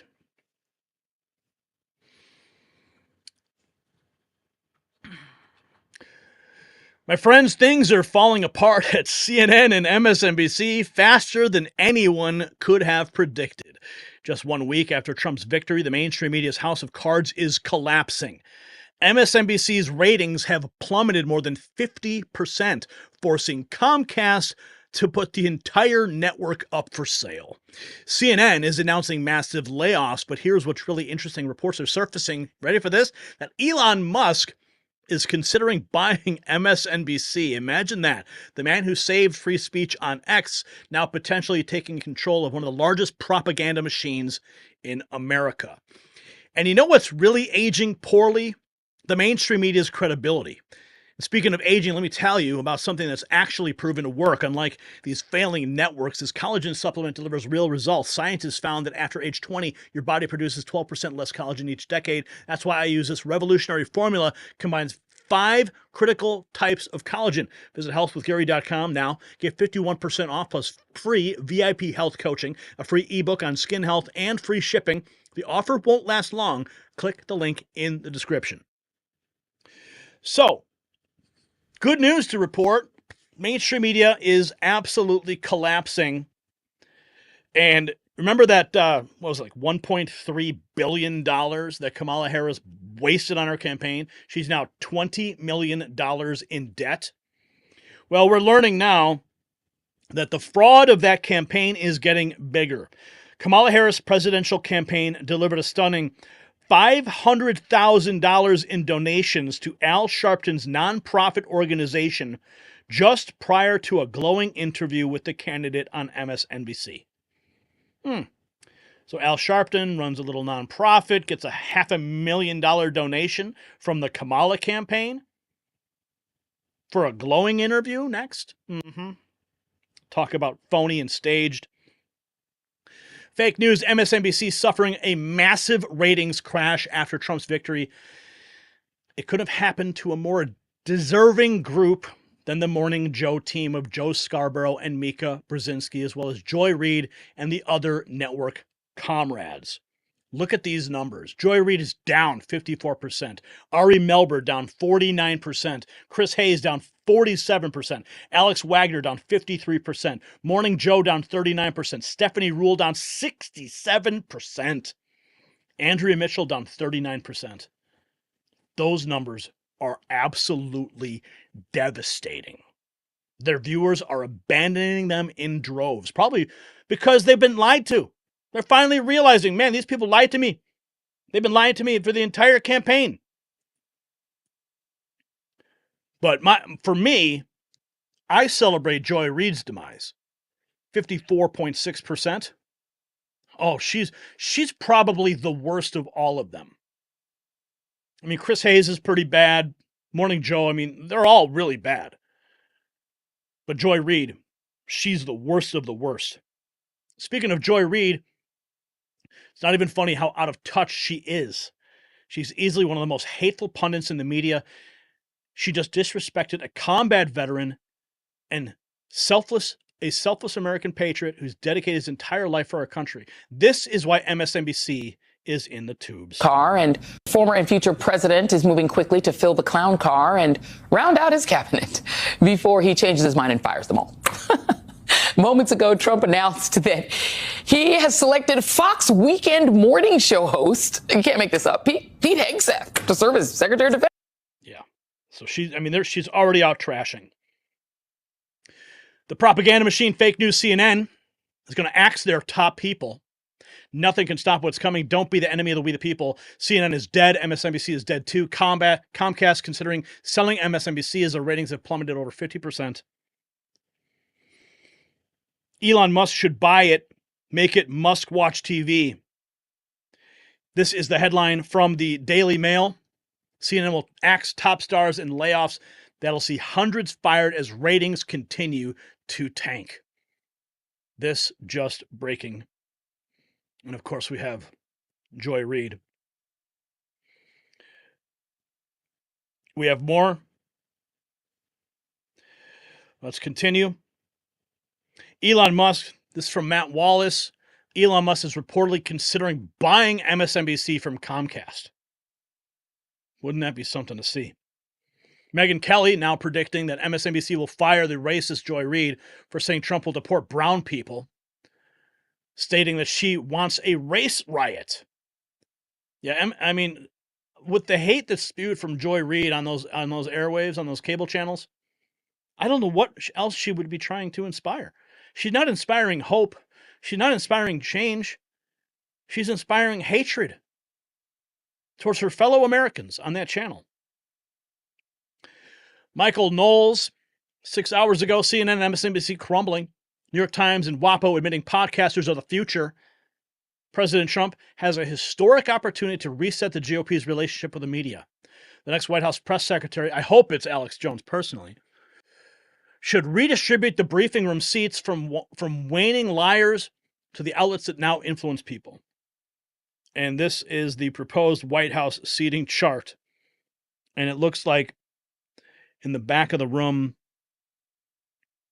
this, okay, so this is the actual White House seating chart now. In the first row, ABC News, Fox News, CBS, AP, ABC, Reuters, and CNN. Second row, Wall Street Journal, CBS Radio, Bloomberg, NPR, and it goes on and on. So it's basically based on influence and ranking. But all these channels at the front of the list, they don't have any influence. People are abandoning them. They're watching the next news network. I mean, at the bottom of the list, they have, it's hard to make out, Hearst Publishing, Newsy, BBC Newsweek.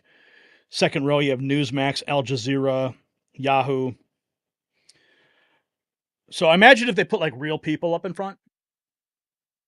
Like Next News Network. If we had a White House press correspondent that was there every day. Wouldn't that be beautiful? Wall Street Silver reports that Comcast is putting MSNBC up for sale. Just announced massive layoffs are coming. Maybe the new owners will figure out that lying nonstop to your audience is a lousy business model, right? Insurrection Barbie. 5 hours ago, Donald Trump won the electoral vote and the popular vote. We control both chambers of Congress. CNN and MSNBC are going broke. Elon Musk and Vivek Ramaswamy are going to take a sledgehammer to government waste. We have a border czar who is immune from liberal guilt about deportations. We have a CIA head who doesn't hate the American people. We have one of the most effective people during the dark Biden years, Stephen K. Miller, in a key role in the administration. Hamas wants peace. Russia and Ukraine are going to come to the negotiating table. Trump has vowed to do away with the censorship industrial complex and the Department of Education. And the war room mentioned my tweet. It might not get any better than this. Well, it just did, because Gary Franchi mentioned your tweet.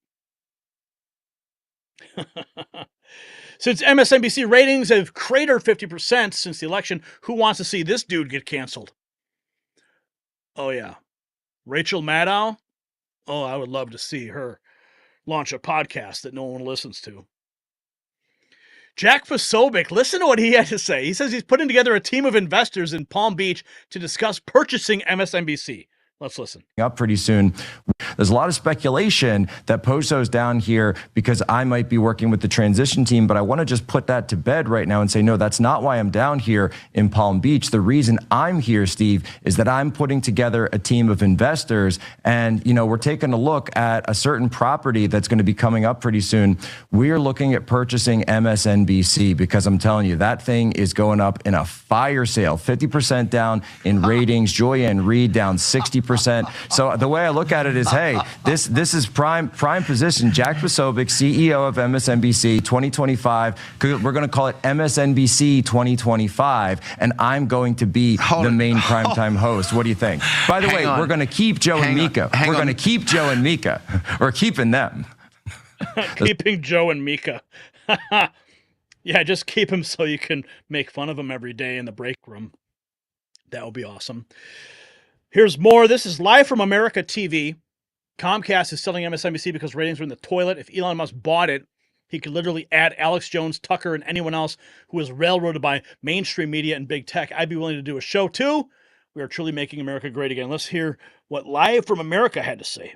We have X and then other. And now, ladies and gentlemen, the best news of the day. You ready? Outside of the fact that we took the House of Representatives, MSNBC viewership has cratered after the Trump victory. Morning Joe is down 40%. By the way, if you're down 40%, you might as well pack it up. You don't got long left. Like we have what? 7,000 people each day Eli watches here on Rumble alone. Then we have X and then other things. But let's say 3,500 people drop off, 3,000 people drop off, and they're not coming back. It doesn't look good for us. We don't really get the partnerships. We don't get donations.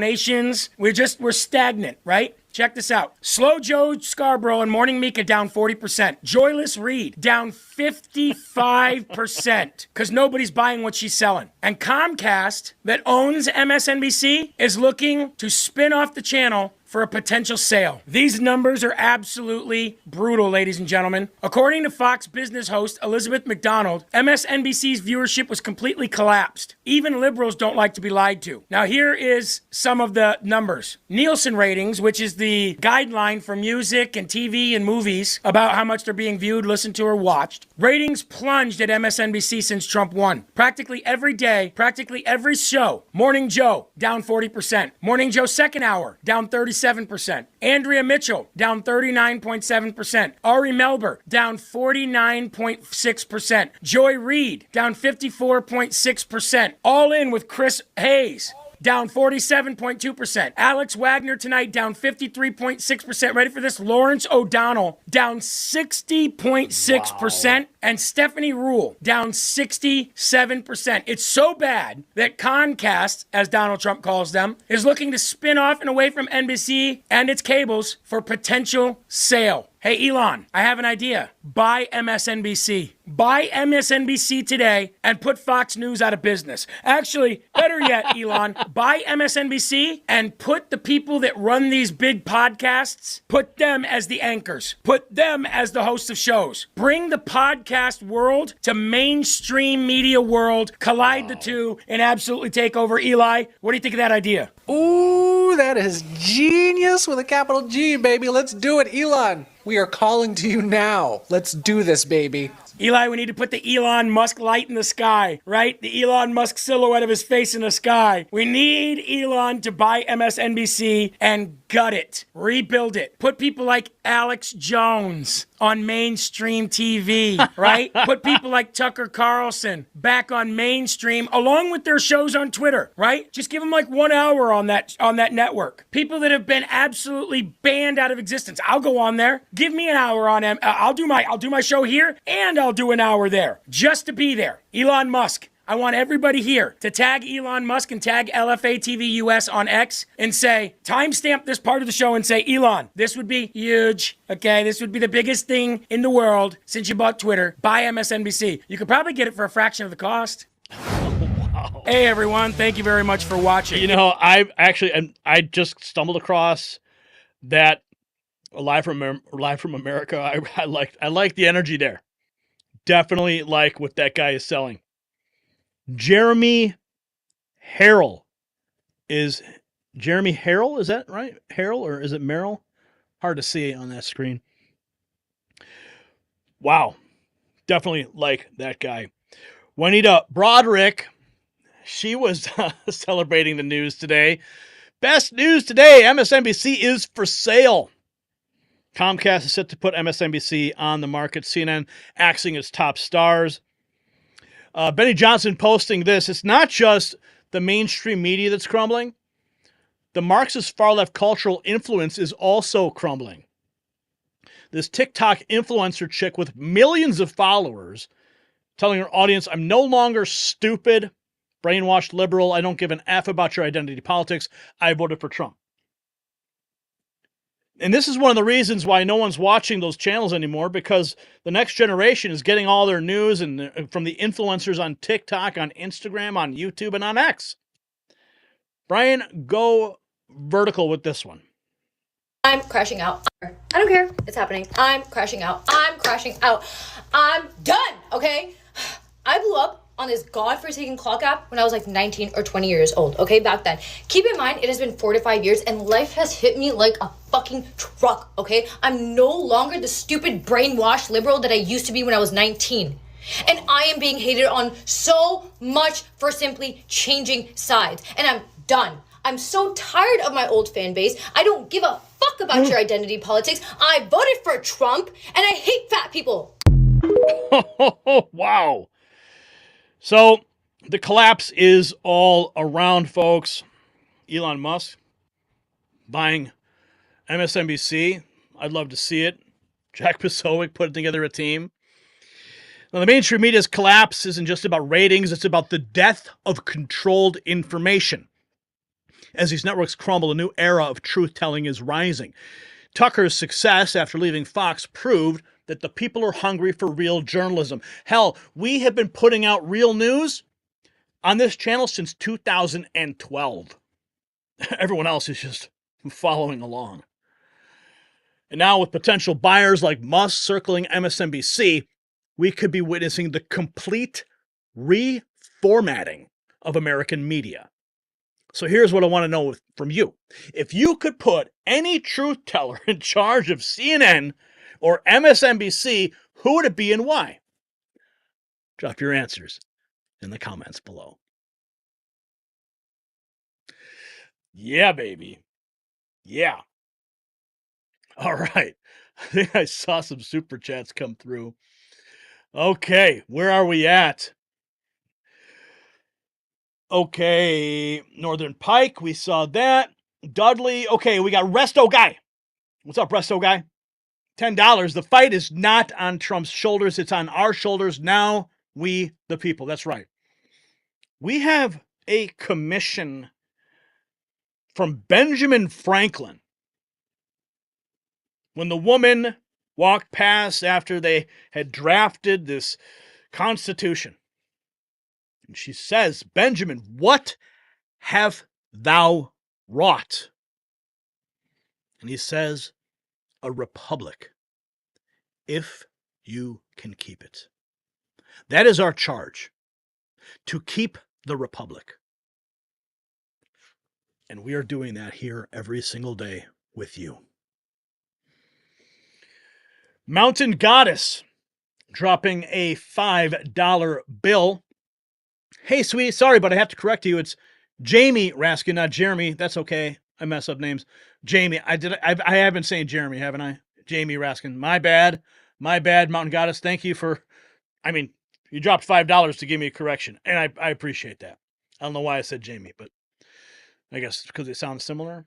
Oh, I'm going to get roasted. I'm going to get roasted when we upload that segment. Ross Reynolds dropping a $5 bill into the Alex Jones was right jar. Let Alex Jones run MSNBC. Well, sadly, so many things are happening tomorrow. Of course, we're going to find out who the new Senate leader is for the GOP. We have Donald Trump going to meet with Biden. We have the UFO hearing going to take place, and Alex Jones' final broadcast on InfoWars, which is heartbreaking. Alex Jones, a major influence on my life, with so many other people before me. Aaron Russo, Ron Paul, all of those people. My mother, God rest her soul, my family members, always engaging me in these deep conversations about the future of our nation. But for Alex Jones, see, the thing is, he's only going to get stronger. They think, like these people that trumped up this lawsuit against him, they think it's going to destroy him. The fact is, it's not.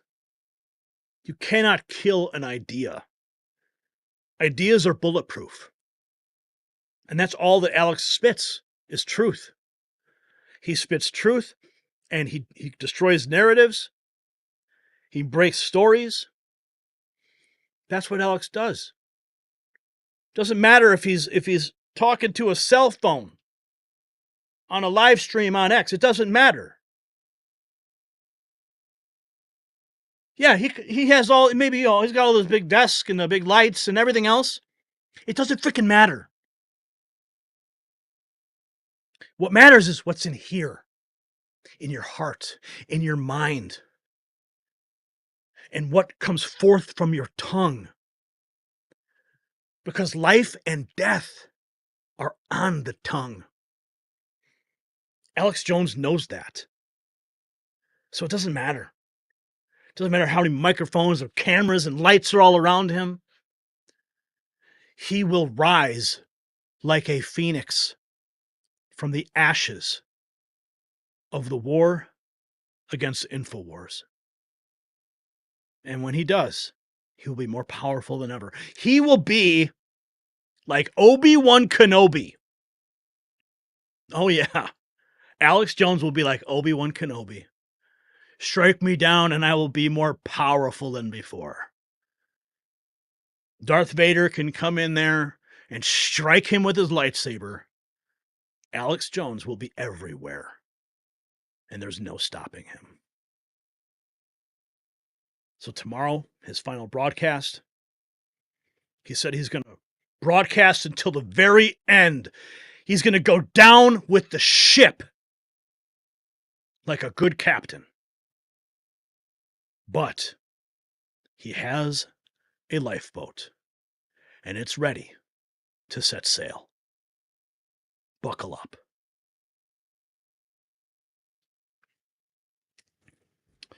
Brian, cut that out. Cut that segment out. We're going to send it to Alex. He needs to see that. Okay. God bless Alex Jones. Looks like there was another super chat that came in. Ross Reynolds, man, you got me on a tangent there. Thank you. Okay. Mickey Mishra, just giving some love. What's up, Mickey? Thank you for the 10 spot. Appreciate that. Sincerely. Sammy, M79. Mark Dice at CNN. Stelter would stroke out. Oh, man. Wouldn't that just be... put Mark Dice as the host of Reliable Sources. Oh, that would be great. And then we'll see Brian Stelter doing Mark Dice impersonations on YouTube next, right? God Phoenix 66X, you reap what you sow.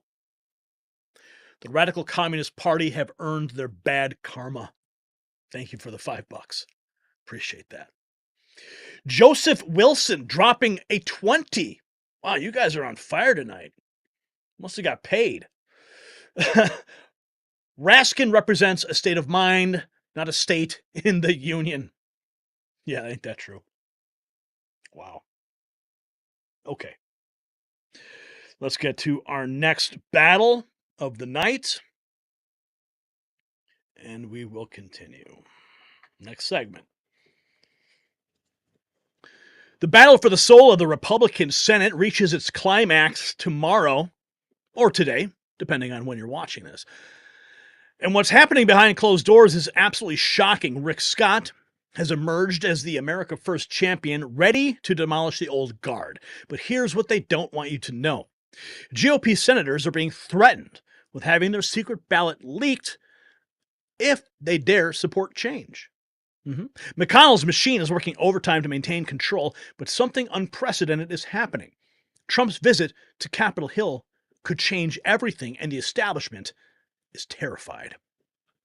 And speaking of the establishment's grip on power, let me tell you about protecting your wealth from their control.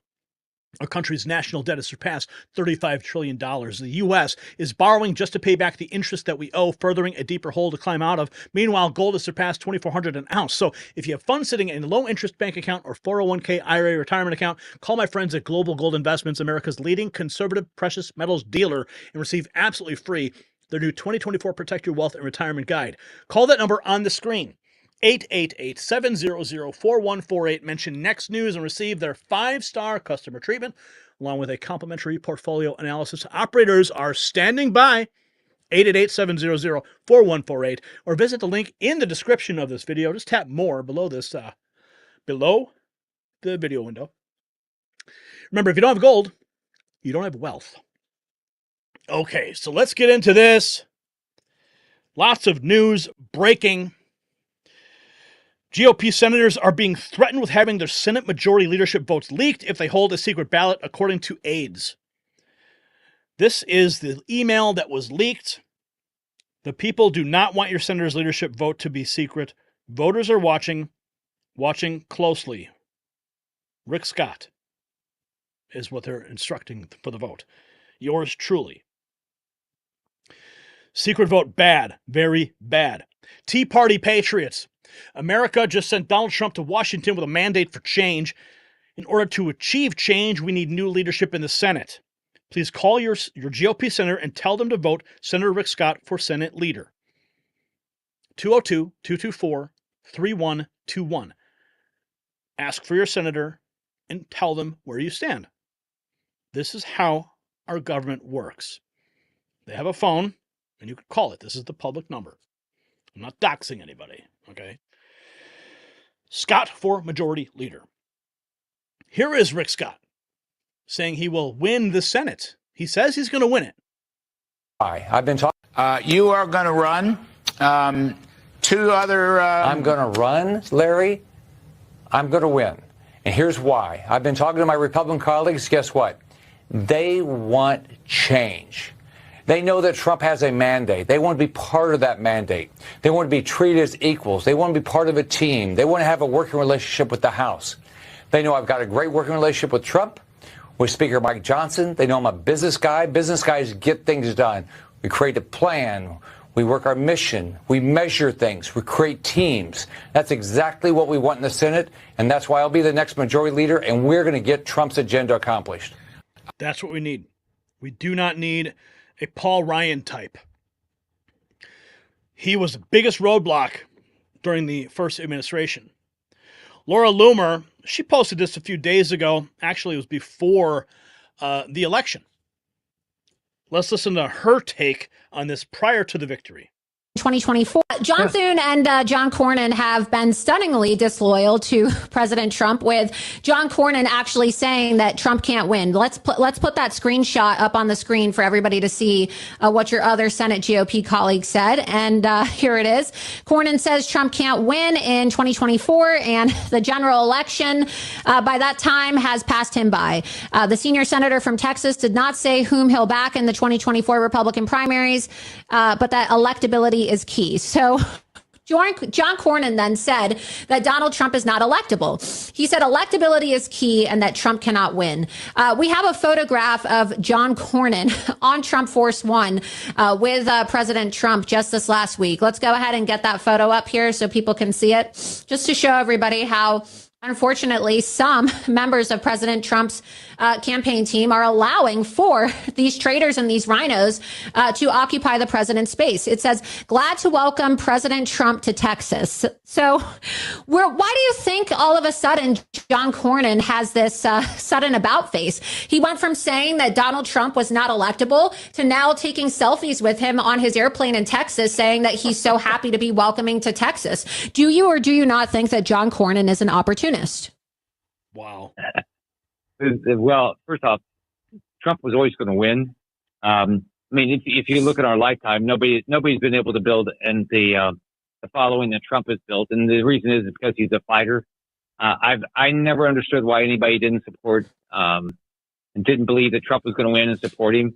And I think look, if we want to get something done, if Trump wants to get his agenda done, he's going to have to get people that believe in him. And so, I mean, you look and what you say matters.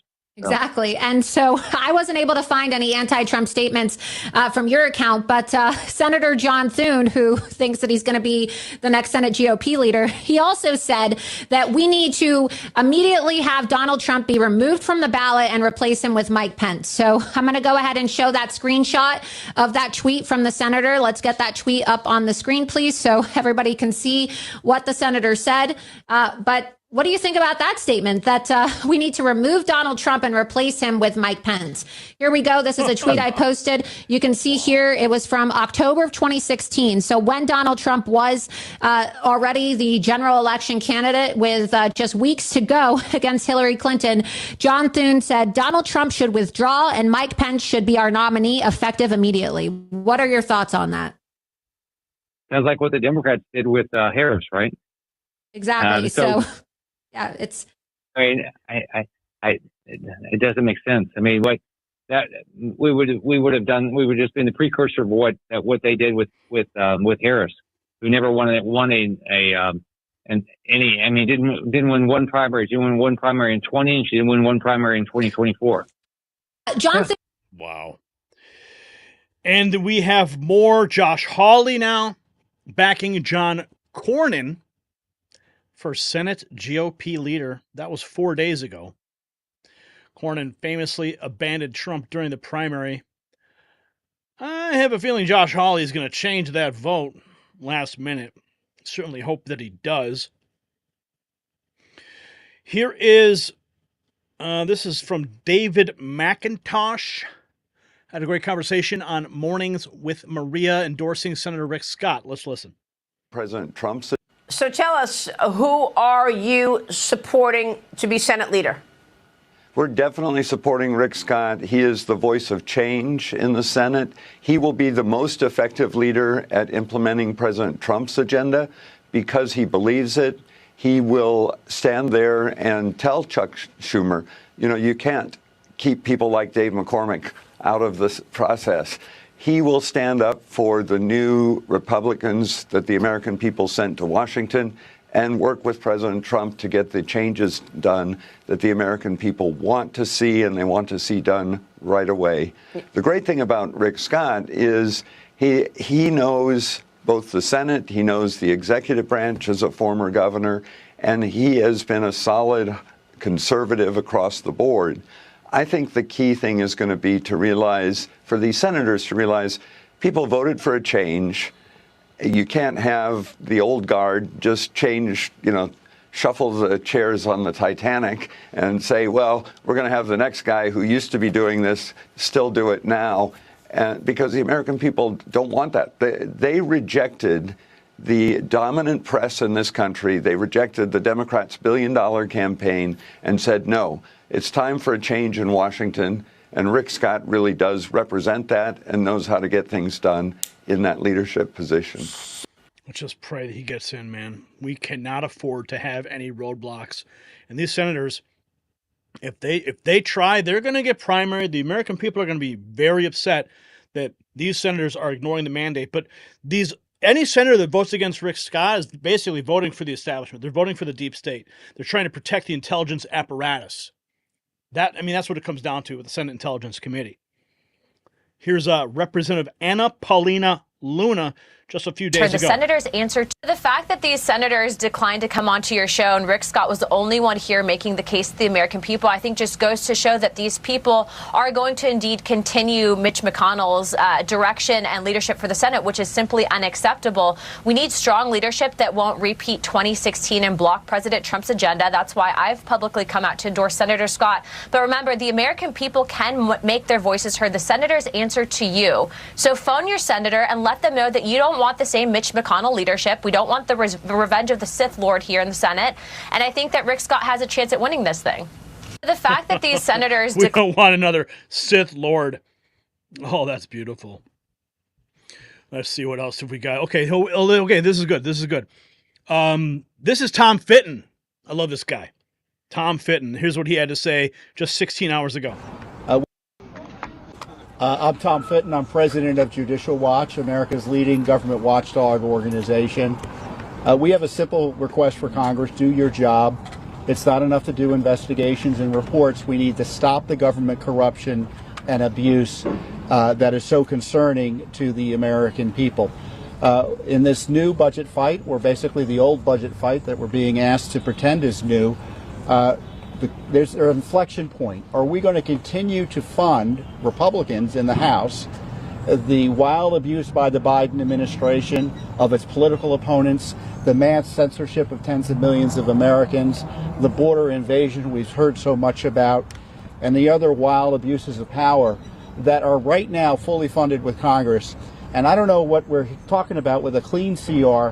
I see a dirty CR, a CR that will fund the worst of dirty politics and corruption in our federal government. And there's a positive moral obligation right now, not next year, but right now, to stop the abuses, the effort to jail Trump on pretextual, unprecedented charges in a way never seen before in American history. An obligation to stop right now the Biden administration's censorship of tens of millions of Americans. The obligation to stop right now the illicit use of tax monies to fund abortions in our military and elsewhere. We need to stop right now the attack on children through the promotion of transgender extremism. We need to stop right now the lack of serious investigation into the Biden administration corruption, specifically Biden corruption. We need a Justice Department or a special counsel that has confidence of the American people. All of these issues can be addressed in this continuing resolution, and if they don't want to address it, that suggests to me those who vote for it are on the side of corruption, and those who oppose it are on the side of justice. Thank you. Gotta love Tom Fitton. He spits truth, spits facts. This is Steve Bannon just a few hours ago, stating this is the dead hand of Mitch McConnell, urging action on the Senate leadership vote. Let's listen. Hey, they're not happy. You're upsetting them. Have you seen the quotes that have no attribution? They don't like it. They think you're bullying them. You're saying harsh things to them. You're talking to them that, hey, here's what we demand. We put you there. Here's what we demand. The Senate doesn't like that. They think they're above it all, right? They think they're totally above it all. So they're sitting there like, who are these grundoons? No, the people with pitchforks have now come for you. We want transparency. We want to know, Benny Johnson released this whip count, and guess what? There are a lot of people on that whip count that go in front of the microphone. I love President Trump. I support President Trump. I'm so glad I got his endorsement. I'm MAGA. I love MAGA. I embrace MAGA. I hug MAGA. I love President Trump. That's all they say all the time. And then you see the whip count. Whoop, voting for Thune. Oop, voting for Cornyn. And a bunch of them called back and said, that's where Benny Johnson's wrong. We're not in that whip count. And I told every one of them, okay, I'm good with that. Will you come on the show and just say who you're voting for, supporting for? Well, I got a scheduling problem. Let me get back to you. I got to run. Right. Yeah. It's the same old Washington game. Same old, same old. This is Mitch McConnell. This is the dead hand of Mitch McConnell. The dead hand of Mitch McConnell coming back. Why is there a secret ballot in the Senate? Senator Tuberville explains it's coming from the leadership room, and it should not be a secret. So leadership wants the secret ballot. And I think it's so. Why is the vote secret, Senator? What's that? Coach? What is this all about? Well, that comes from leadership. Whoever, and I've talked to all three of them. Whoever is leader this time, the next time we have a vote, is not going to be secret ballot. People need to know where their senators stand. There's no doubt about that. And I think it's easier probably to vote for somebody when it's a secret ballot and try to hide it. I don't think there's going to be any hiding this time, even though it is a secret ballot. I think people are going to have to come out and say who they voted for and why, because the American people, again, a mandate last week was said, hey, we have got to turn our country around, and we don't need any of the same rhetoric, not just from the White House, but also from Congress and the Senate. We can't do that. And so I totally agree with you. It shouldn't be that situation. But again, this comes from the leadership room, and it's been done that way for the last few times. Hopefully we'll get that changed. But you'll know who people vote for.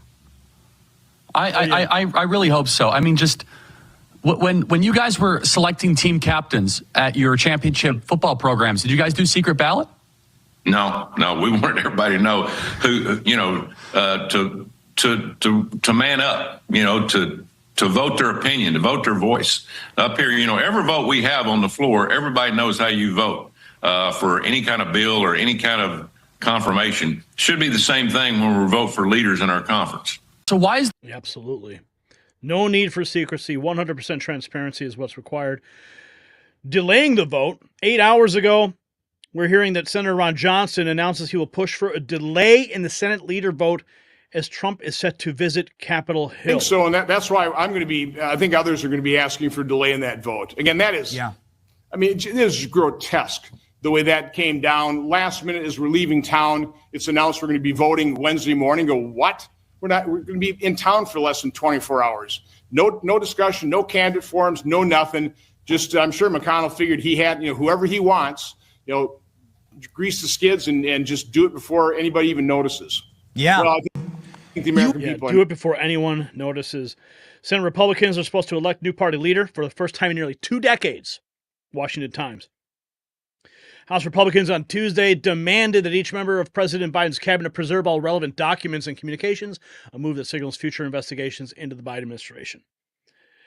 So, there is Judgment Day coming to Capitol Hill, and Donald Trump's going to bring that. Let's just hope we can get some transparency. Maybe let's just hope let's delay the vote. Donald Trump's going to be on the Hill tomorrow as the UFO hearing is taking place. So, tomorrow's leadership vote, or today, just isn't about titles. It's about whether the Republican Party will finally embrace Trump's mandate for change or cling to failed policies of the past. Rick Scott's surge represents a direct challenge to the establishment's power structure, and the outcome will shape the future of America. Now, here's what I want to hear from you. Should the Senate leadership vote be open and transparent, or is there a legitimate reason for a secret ballot? Let us know in the comments below. All right, folks, we are not done yet because the next segment is going to blow your mind. The next segment is going to blow your mind. We've been talking about what all is going to happen tomorrow. Yeah, the big revelation of who the Senate leader is going to be. But what about the UFO revelation? What about that? Yeah, that's what we're going to find out very, very soon. And we have a preview. We actually got some of the written statements that have already been prepared. They've been distributed. The written statements that are going to be said tomorrow. So you're going to get a little preview about what some of these individuals are going to say under oath at that hearing. But it's curious, though, the timing. Don't you think it's really curious? Is it a grand distraction? I don't know. But Let's find out. The UAP disclosure.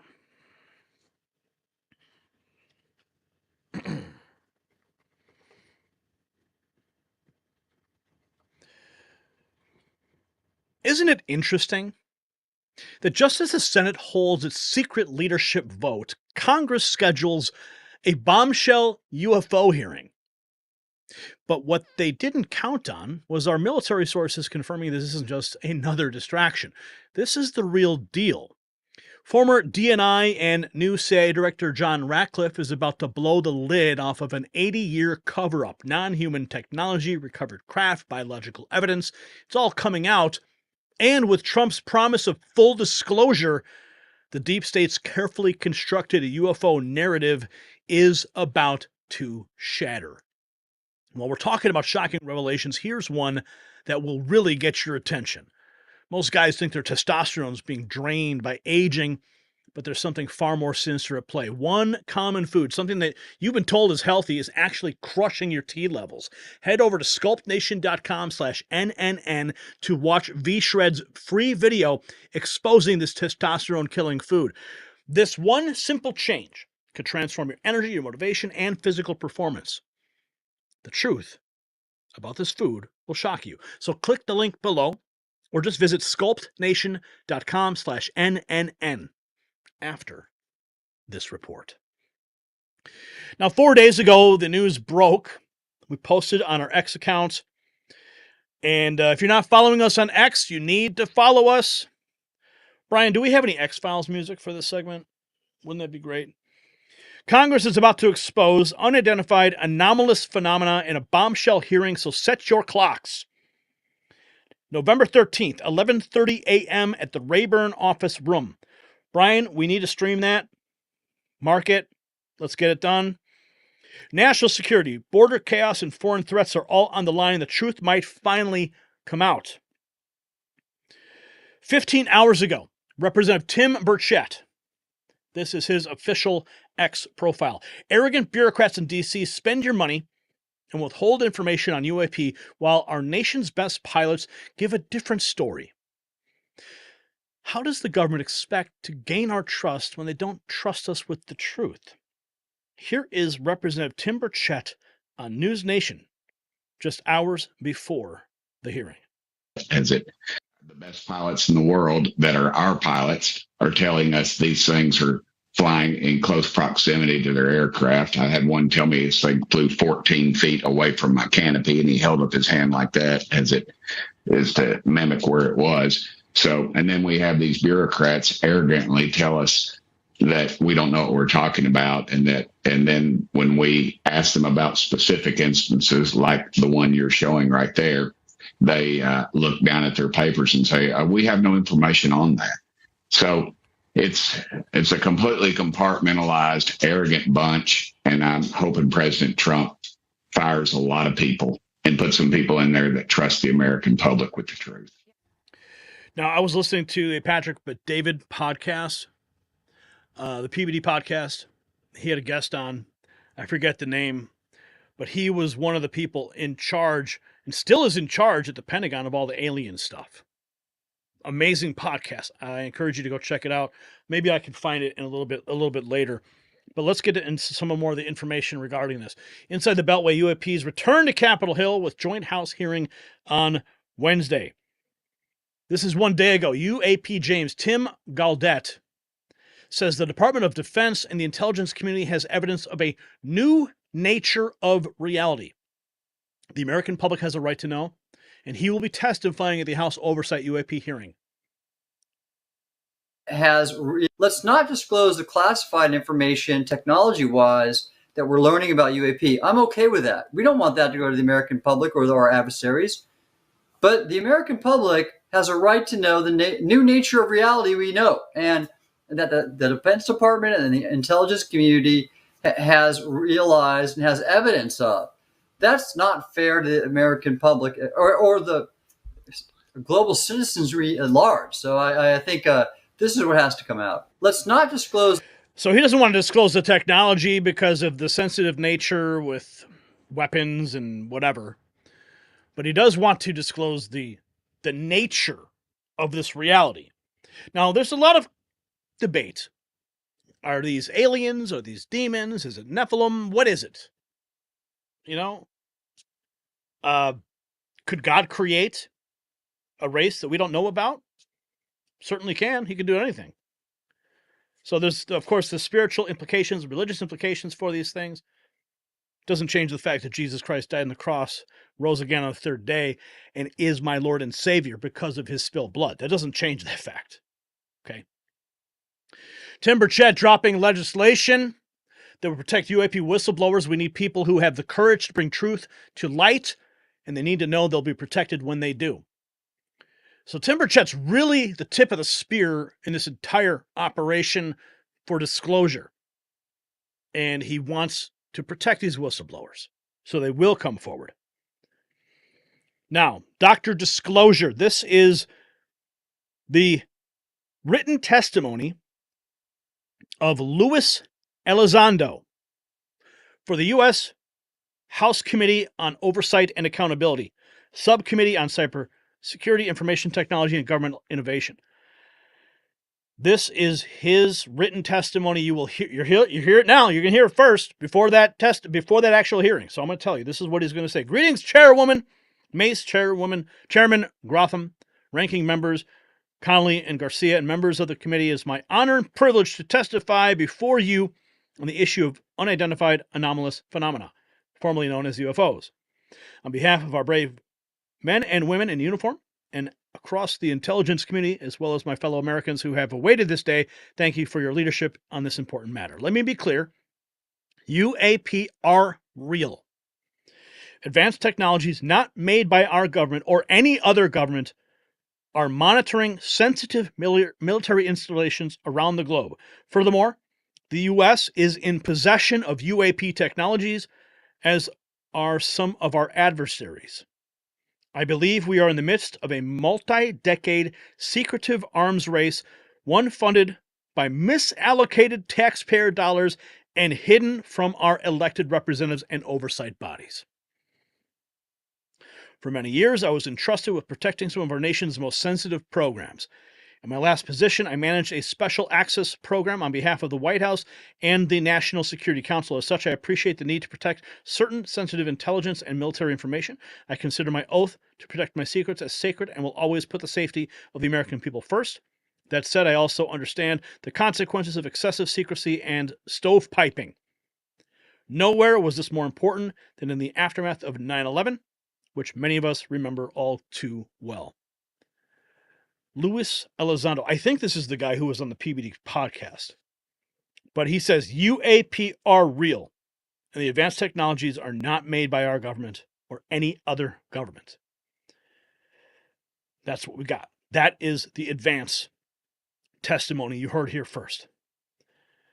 14 hours ago, Representative Anna Paulina Luna says potential Secretary of State Marco Rubio has been a huge advocate of UAP declassification.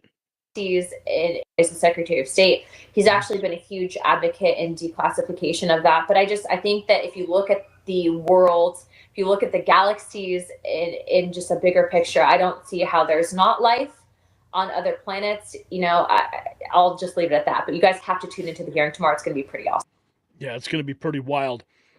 Here we have a longer segment with Representative Burchett.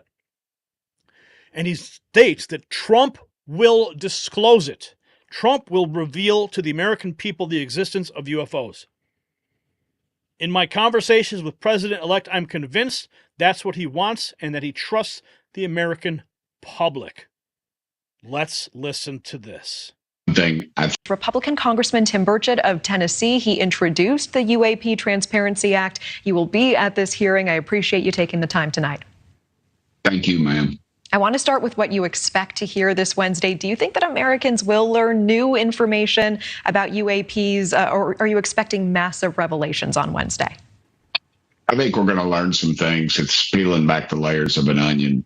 The one thing I think that will happen eventually is President Trump will move towards total disclosure. And that's what's going to happen, because it's just going to be some person's word against another. And, we have these government bureaucrats who keep saying that they don't exist, or as you quoted the one just then, saying that we misinterpret. Well, they're misinterpreting then because their own people are saying we don't know what the heck these things are. And the best pilots in the world that are our pilots are telling us these things are flying in close proximity to their aircraft. I had one tell me this thing flew 14 feet away from my canopy, and he held up his hand like that as it is to mimic where it was. So, and then we have these bureaucrats arrogantly tell us that we don't know what we're talking about, and then when we ask them about specific instances like the one you're showing right there, they look down at their papers and say, we have no information on that. So it's a completely compartmentalized, arrogant bunch, and I'm hoping President Trump fires a lot of people and put some people in there that trust the American public with the truth. Yeah, you are hoping he fires some people. I appreciate you mentioning that. I do want to ask, President-elect Trump has said in the past that he knows things about UFOs. What are you expecting? What will you be watching from him? Are you expecting full transparency under his new presidency? I hope so. That's the signals I've been given. And in my conversations with the president-elect, I'm convinced that that's what he wants and that he trusts the American public. It's just like the Kennedy files. They tried to set up Schumer tried to set up this thing and everybody embraced it, and they trashed me because I said it's not going to work because it mimics the Kennedy files, which happened before I was born. I'm 60 years old, and yet we still don't know what happened there. Those files are still closed, and the people associated with it are dead. So we've got a lot of things to get to. I don't know that this will prove too much other than that there's more out there and that we're not telling the truth. The admiral that will testify, he has some very compelling evidence that he wants to talk about. And there's no reason in the world for a man like that to lie, because if he, all he's going to do is be ridiculed in the public and by his former peers. So this is completely, Yeah. I mean, they face ridicule. And to your point, it is, these whistleblowers are at risk. They receive threats. Okay, so that guy right there, Luis Elizondo, he was on the PBD podcast. You need to listen to that whole thing. It will blow your mind. Okay, there's about a minute left of this. For coming forward. I do want to ask you, Congressman, I know you introduced the UAP Transparency Act. You've been championing this for some time. We find ourselves in this moment. Many perceive political upheaval in our country. We are facing foreign wars that need to be solved. People still feeling the pinch of the economy and inflation at home, the border. Why does this in particular matter to you so much? Well, it's in the purview of the committee. We don't deal with a lot of those other things in oversight. We oversee government and cover-ups. And why in the world would we not want to know what we're spending tens of millions of dollars on? The federal government tells us they don't exist in one breath, but then they won't release files. And when they do, they're redacted heavily because they think we're ignorant and they're arrogant. It says everything to do with Washington. It's power, influence, overconfidence, and arrogance, and money, of course, is all wrapped up into this. And if we had an hour, I could probably just scratch the surface. But I'm hoping we'll get to the bottom of this. Chairman Mace is going to be an excellent chairwoman, and she will. I believe she will not put up with any garbage, and I'm looking forward to the committee. Well, it's going to be lit. It is going to be lit when this thing happens. So Trump's new CIA director, former DNI John Ratcliffe, he's another pro-UAP disclosure pick. Frankly, there are a lot more sightings than have been made public. Some of those have been declassified, and when we talk about sightings, we're talking about objects that have been seen by Navy or Air Force pilots or been picked up by satellite imagery that frankly engage in actions that are difficult to explain, movements that are hard to replicate, that we don't have technology for.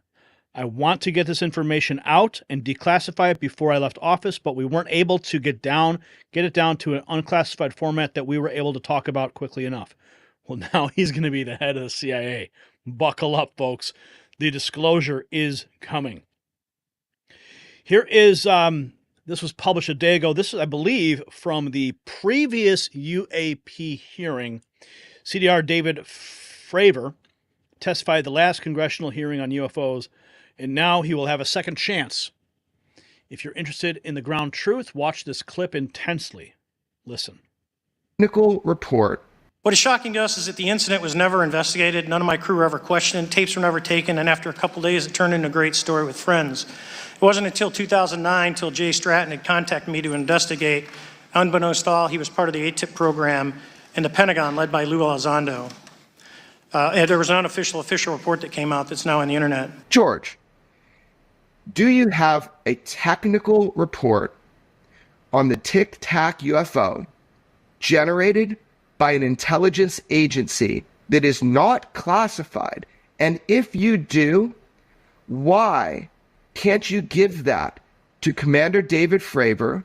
Why can't you give that to Congress? Well, we did make public the first report that Dave has been referring to, made that public in 2018. That was just the start. There was a later analysis, 140 some pages, that was done for OSAP. I have seen that report. I'm not saying I've got it, but I've seen it. It is not classified.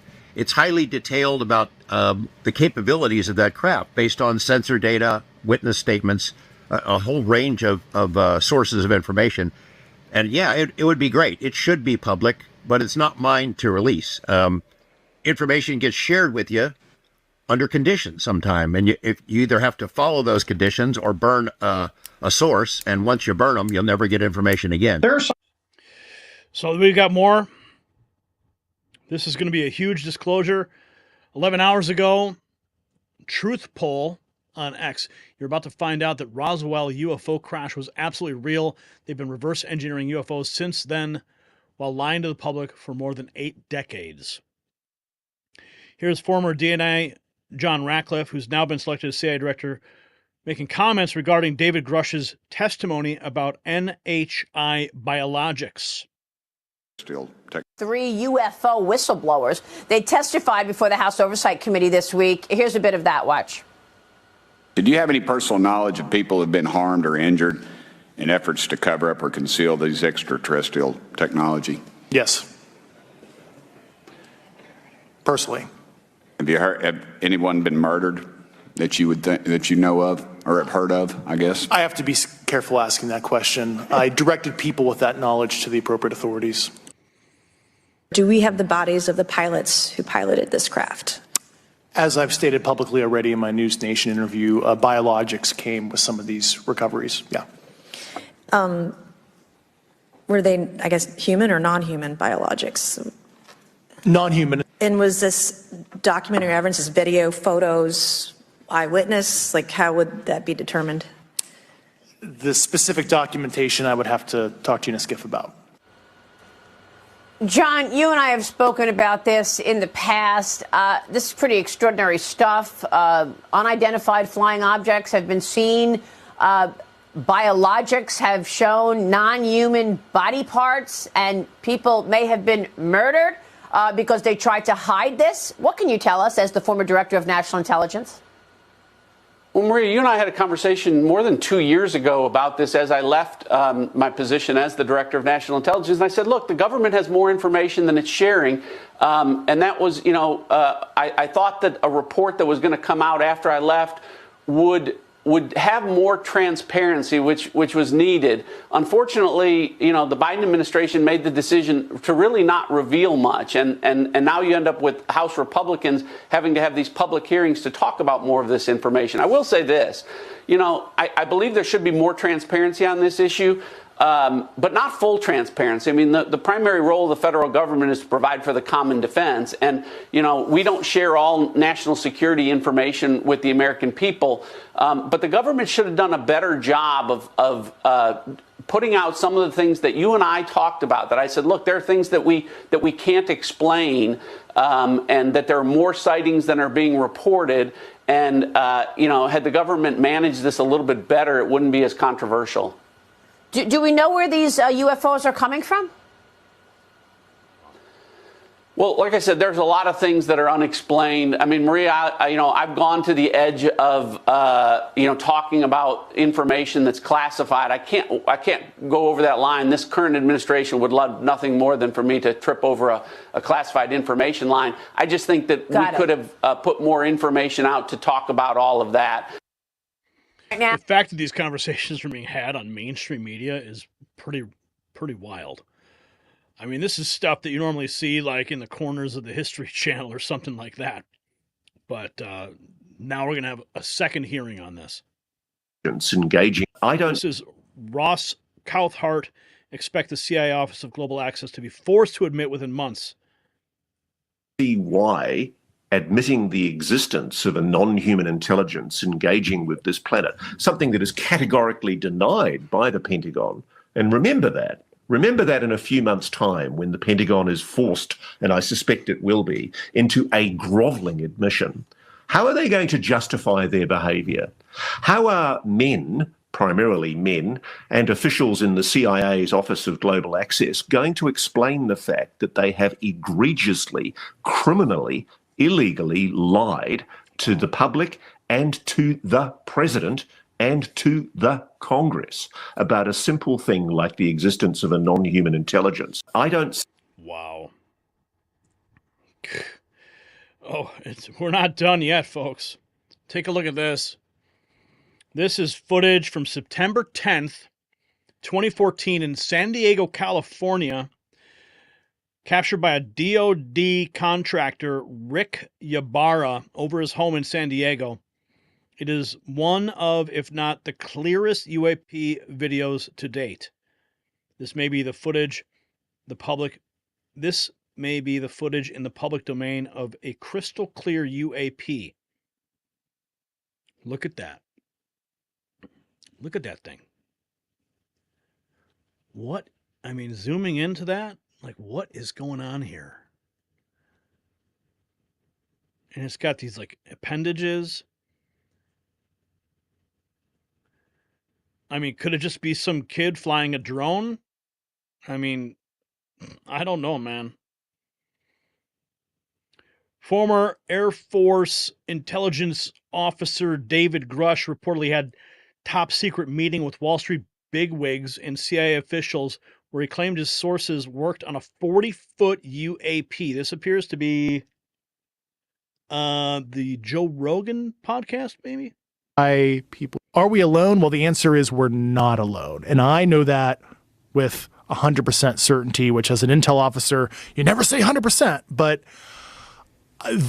all things pointed towards, based on the people I talked to, like Harry Reid, and I use him as an example, but I talked to the highest of the high people you could possibly talk to, if you catch my drift. So unless all of them are lying and they're covering up something else, which I don't even know what it would be at this point, because the phenomenon is real. It's been going on for thousands of years. People have been seeing strange things, and not everybody's mass hallucinating. Wow. Couple more to get in here. Here's Donald Trump. This is Donald Trump speaking with Lex Friedman. Videos. A lot of people are very interested in the footage of UFOs. The Pentagon has released a few videos, and there's been anecdotal reports from fighter pilots. So a lot of people want to know, will you help push the Pentagon to release more footage, which a lot of people claim is available? Oh, yeah, sure, I'll do that. I would do that. I'd love to do that. I have to do that. But they also are pushing me on Kennedy. And I did release a lot, but I had people come to me and beg me not to do it. But I'll be doing that very early on. But I would do that. A lot of people. So Trump is stating not just disclosure on UFOs, but full disclosure on Kennedy. And I believe it was Mike Pompeo at the time who was pushing him to not disclose any information. Well, Mike Pompeo is far away from this administration this time around, thank God. Let's see what Tucker Carlson had to say. This is back in December of 23 when he spoke on the redacted. fanciful ideas. The second thing that bothers me is the UFO story. And, the more you dig into that and talk to people with actual knowledge of it, again, that's another story where there are some, fanciful ideas floating around that are just, there's no evidence that they're true. But if you talk to people who, have actual knowledge of it that they gathered themselves, there are parts of that story that I do not understand at all that are really, really, really dark. It's so dark that I, haven't told my wife about it. I mean, I haven't verified any of this, but this is not just stuff that I read on the internet. I know you all are very, very grounded in that story, so I think I know what I'm talking about. Yeah. But there's some stuff there that's just like, man, I'm not even sure what that means. There's a spiritual component there that I don't fully understand. So yes, that story bothers me. And I think, last thing I'll say, that one of the reasons that we've had all these disclosures and all of these, 10 whistleblowers at this point, and it hasn't really become front page news. Part of it's suppression. Parts of the government don't want you to know about it, but part of it is the public can't deal with it. It's too far out. The implications are too profound. And I understand that, because I've heard things where I'm just like, oh man, I don't even really want to know that, honestly. Deeply disturbing stuff. Forget like saucers and technology. It's deeply disturbing stuff that I haven't even told Natalie. Yep. I agree with you. It's so disturbing. Exactly. I can't even tell my kids. My kids ask me different stories about it, and I won't say it because it's so dark. It's so dark. I totally agree. Miles is watching. So. Okay, Miles, if you're watching the show, Daddy's not going to tell you about that part of the UFO stuff and what's going on with the government. Well, can I say one thing? They've known clearly. I mean, this is, I think, established, and I feel comfortable saying this as fact. The U.S. government, these are real, whatever they are. They're not human. And the government has known that for a long time, possibly going back to the 1930s at least. And, of course, there's tons of evidence in the written record, in the physical record, in paintings, and in literature, that people have been seeing and interacting with these things for a long time. So we know that.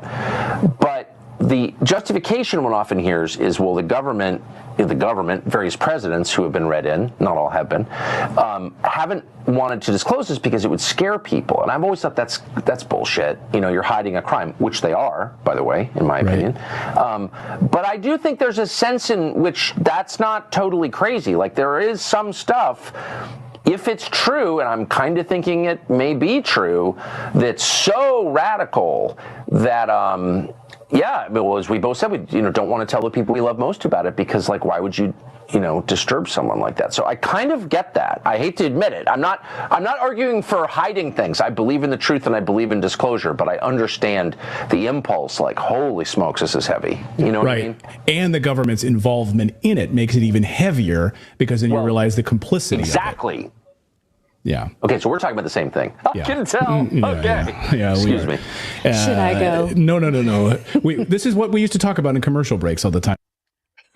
Commercial breaks all the time. Oh, and here is accountability is coming. Here's Representative Nancy Mace. This looks like it was the previous hearing. Do you believe that officials at the highest levels of our national security apparatus have unlawfully withheld information from Congress and subverted our oversight authority? There are certain elected leaders that had more information that I'm not sure what they've shared with certain Gang of Eight members or et cetera, but certainly I would not be surprised. Wow. Continuing to withhold. Here, okay, so this is another Admiral's bombshell UAP testimony that we will hear at the hearing. Rear Admiral Tim Gallaudet reveals shocking 2015 incident where USS Theodore Roosevelt carrier group faced multiple near collisions with UAP, triggering an urgent safety alert. This is his testimony, the written testimony that we will be hearing at the hearing. Confirmation UAPs are interacting with humanity came for me in January of 2015 when I was serving as the commander of the Naval Meteorology and Oceanography Command. At the time, my personnel were participating in a pre-deployment naval exercise off the U.S. East Coast that included the USS Theodore Roosevelt Carrier Strike Group. This exercise was overseen by United States Fleet Force Command, led by a 4-star admiral who also served as my superior officer. During the exercise, I received an email on the Navy's secure network from the Operations Officer Fleet Force Command. The email was addressed to all subordinate commanders, and the subject read in all capital letters, urgent safety of flight issue. The text of the email was brief but alarming, with the words to the effect, if any of you know what these are, tell me ASAP. We're having multiple near midair collisions, and if we do not resolve it soon, we will have to shut down the exercise. Attached to the email was what is now known as the Go Fast video, captured on the forward-looking infrared sensor on board one of the Navy F-18 aircraft participating in the exercise. The now declassified video showed an unidentified object exhibiting flight and structural characteristics unlike anything in our arsenal. The implication of the email was clear. The author was asking whether any of the recipients were aware of classified technology demonstrations that could explain these objects, because DOD's policy is to rigorously deconflict such demonstrations with live exercises. I was confident this was not the case. The next day, the email disappeared from my account and those of the other recipients without explanation. Moreover, the commander of the Fleet Forces and his operations officer never discussed the incident again, even during weekly meetings specifically designed to address issues affecting exercises like the one in which the Theodore Roosevelt Strike Group was participating. This lack of follow-up was concerning, as the Navy's chief meteorologist at the time, my primary duty was to reduce safety of flight risks. Yet, it was evident that no one at the flag officer level was addressing the safety risks posed by UAPs. Instead, pilots were left to mitigate these threats on their own without guidance or support. I concluded that the UAP information must have been classified within a special access program managed by an intelligence agency, a compartmented program that even senior officials, including myself, were not read into. Last year's UAP hearing before this oversight committee confirmed that UAP-related information is not only being withheld from senior officials and members of Congress, but elements of the government are engaging in a disinformation campaign to include personal attacks designed to discredit UAP whistleblowers. The remainder of my government service, including my time as an Undersecretary of Commerce for NOAA Administrator, this incident disturbed me. It highlighted a dangerous culture of overclassification where even pressing safety of flight issues could be swept aside under the pretense of secrecy. Having never signed a non-disclosure agreement regarding my UAPs, and now as a private citizen, I have become an advocate for greater transparency from the U.S. government and continue to speak out to validate the credibility of witnesses and other former government and UAP whistleblowers. Wow. And this is the man who will be testifying. Here we go. Folks, whatever happens tomorrow is going to be explosive. So buckle up. So the hearing on UFOs that we're anticipating, it's about decades of lies finally being exposed. Rear Admiral Gallaudet's testimony about a new nature of reality isn't hyperbole. It's a warning shot across the bow of the deep state's massive cover-up. From Roswell to today's military encounters, the truth is finally emerging. But here's what I want to know from you.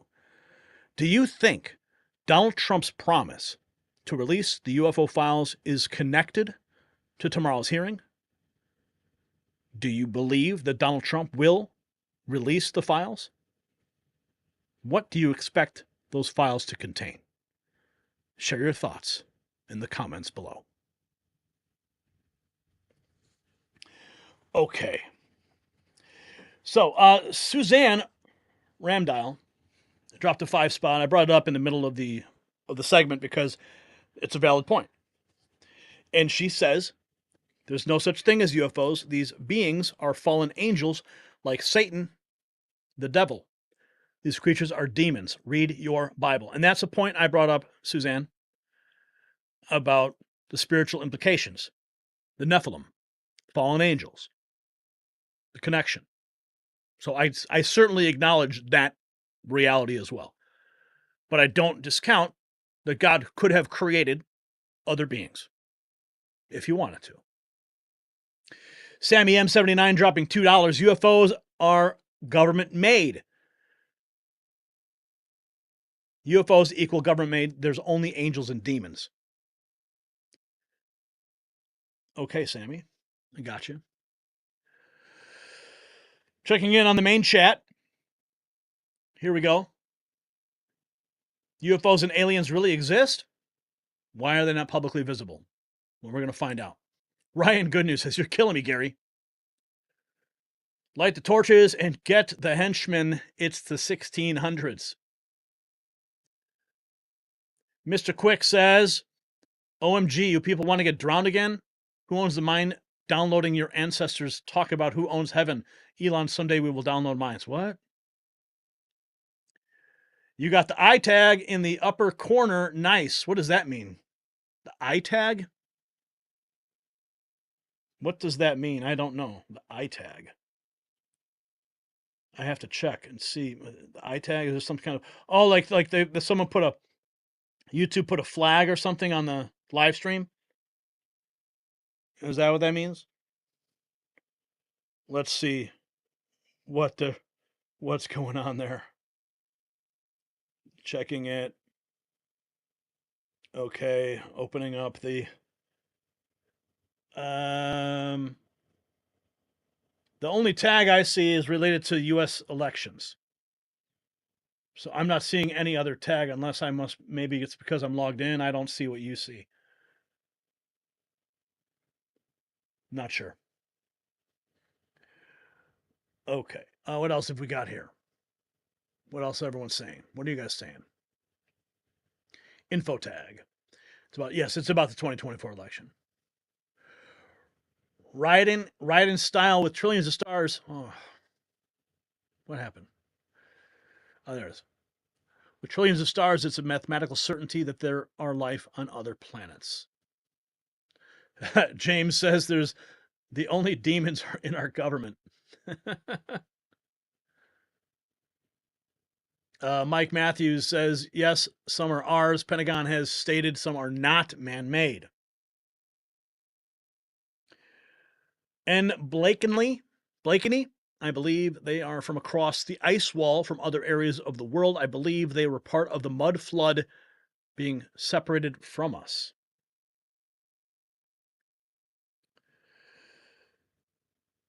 Firefox News Online.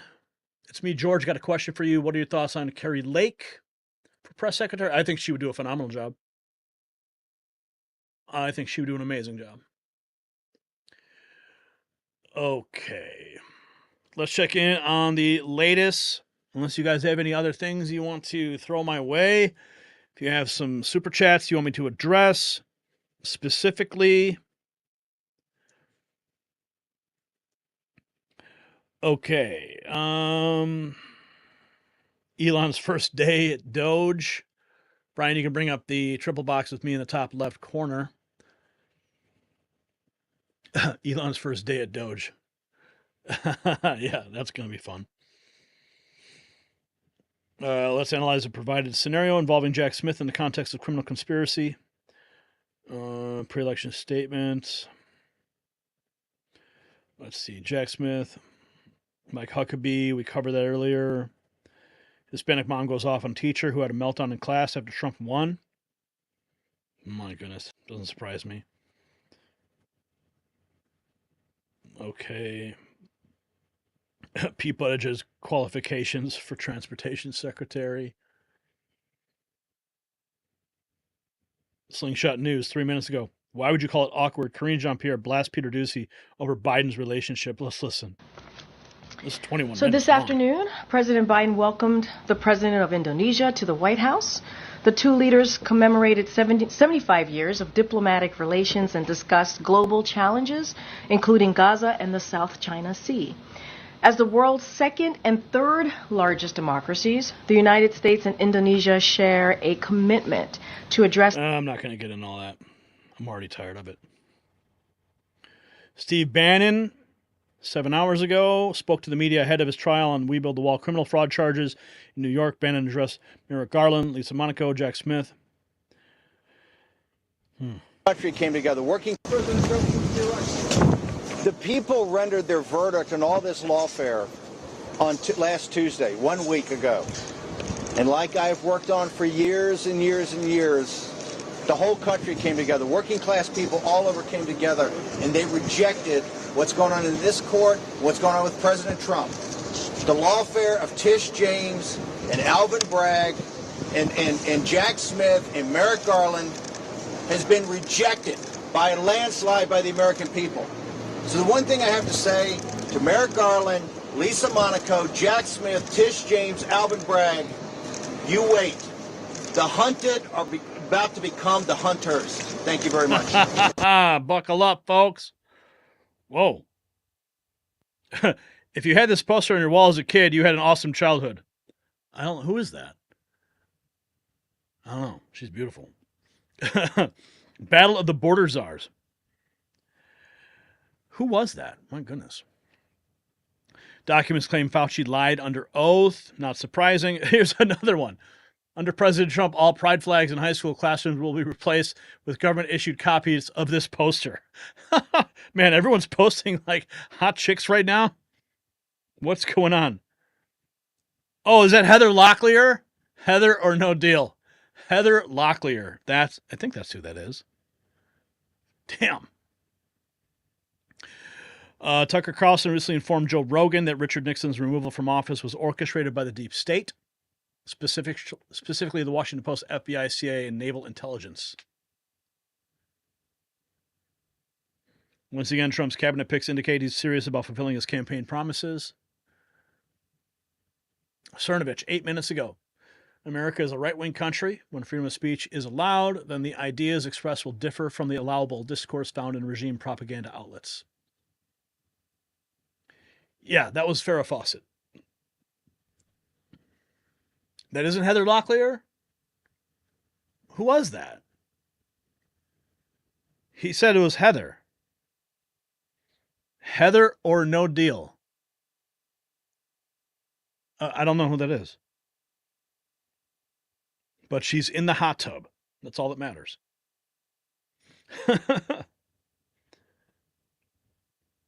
Oh, wow. The $35 trillion crisis, why Elon and Vivek's DOGE is America's last chance. Trump has given Elon and Vivek until July 4th, 2026, America's 250th birthday, to radically transform how our government spends its $6.5 trillion annual budget. Wow. Heather Thomas? I don't know who Heather Thomas is. Kerry Lake's opponent is now 94,000 votes from Donald Trump.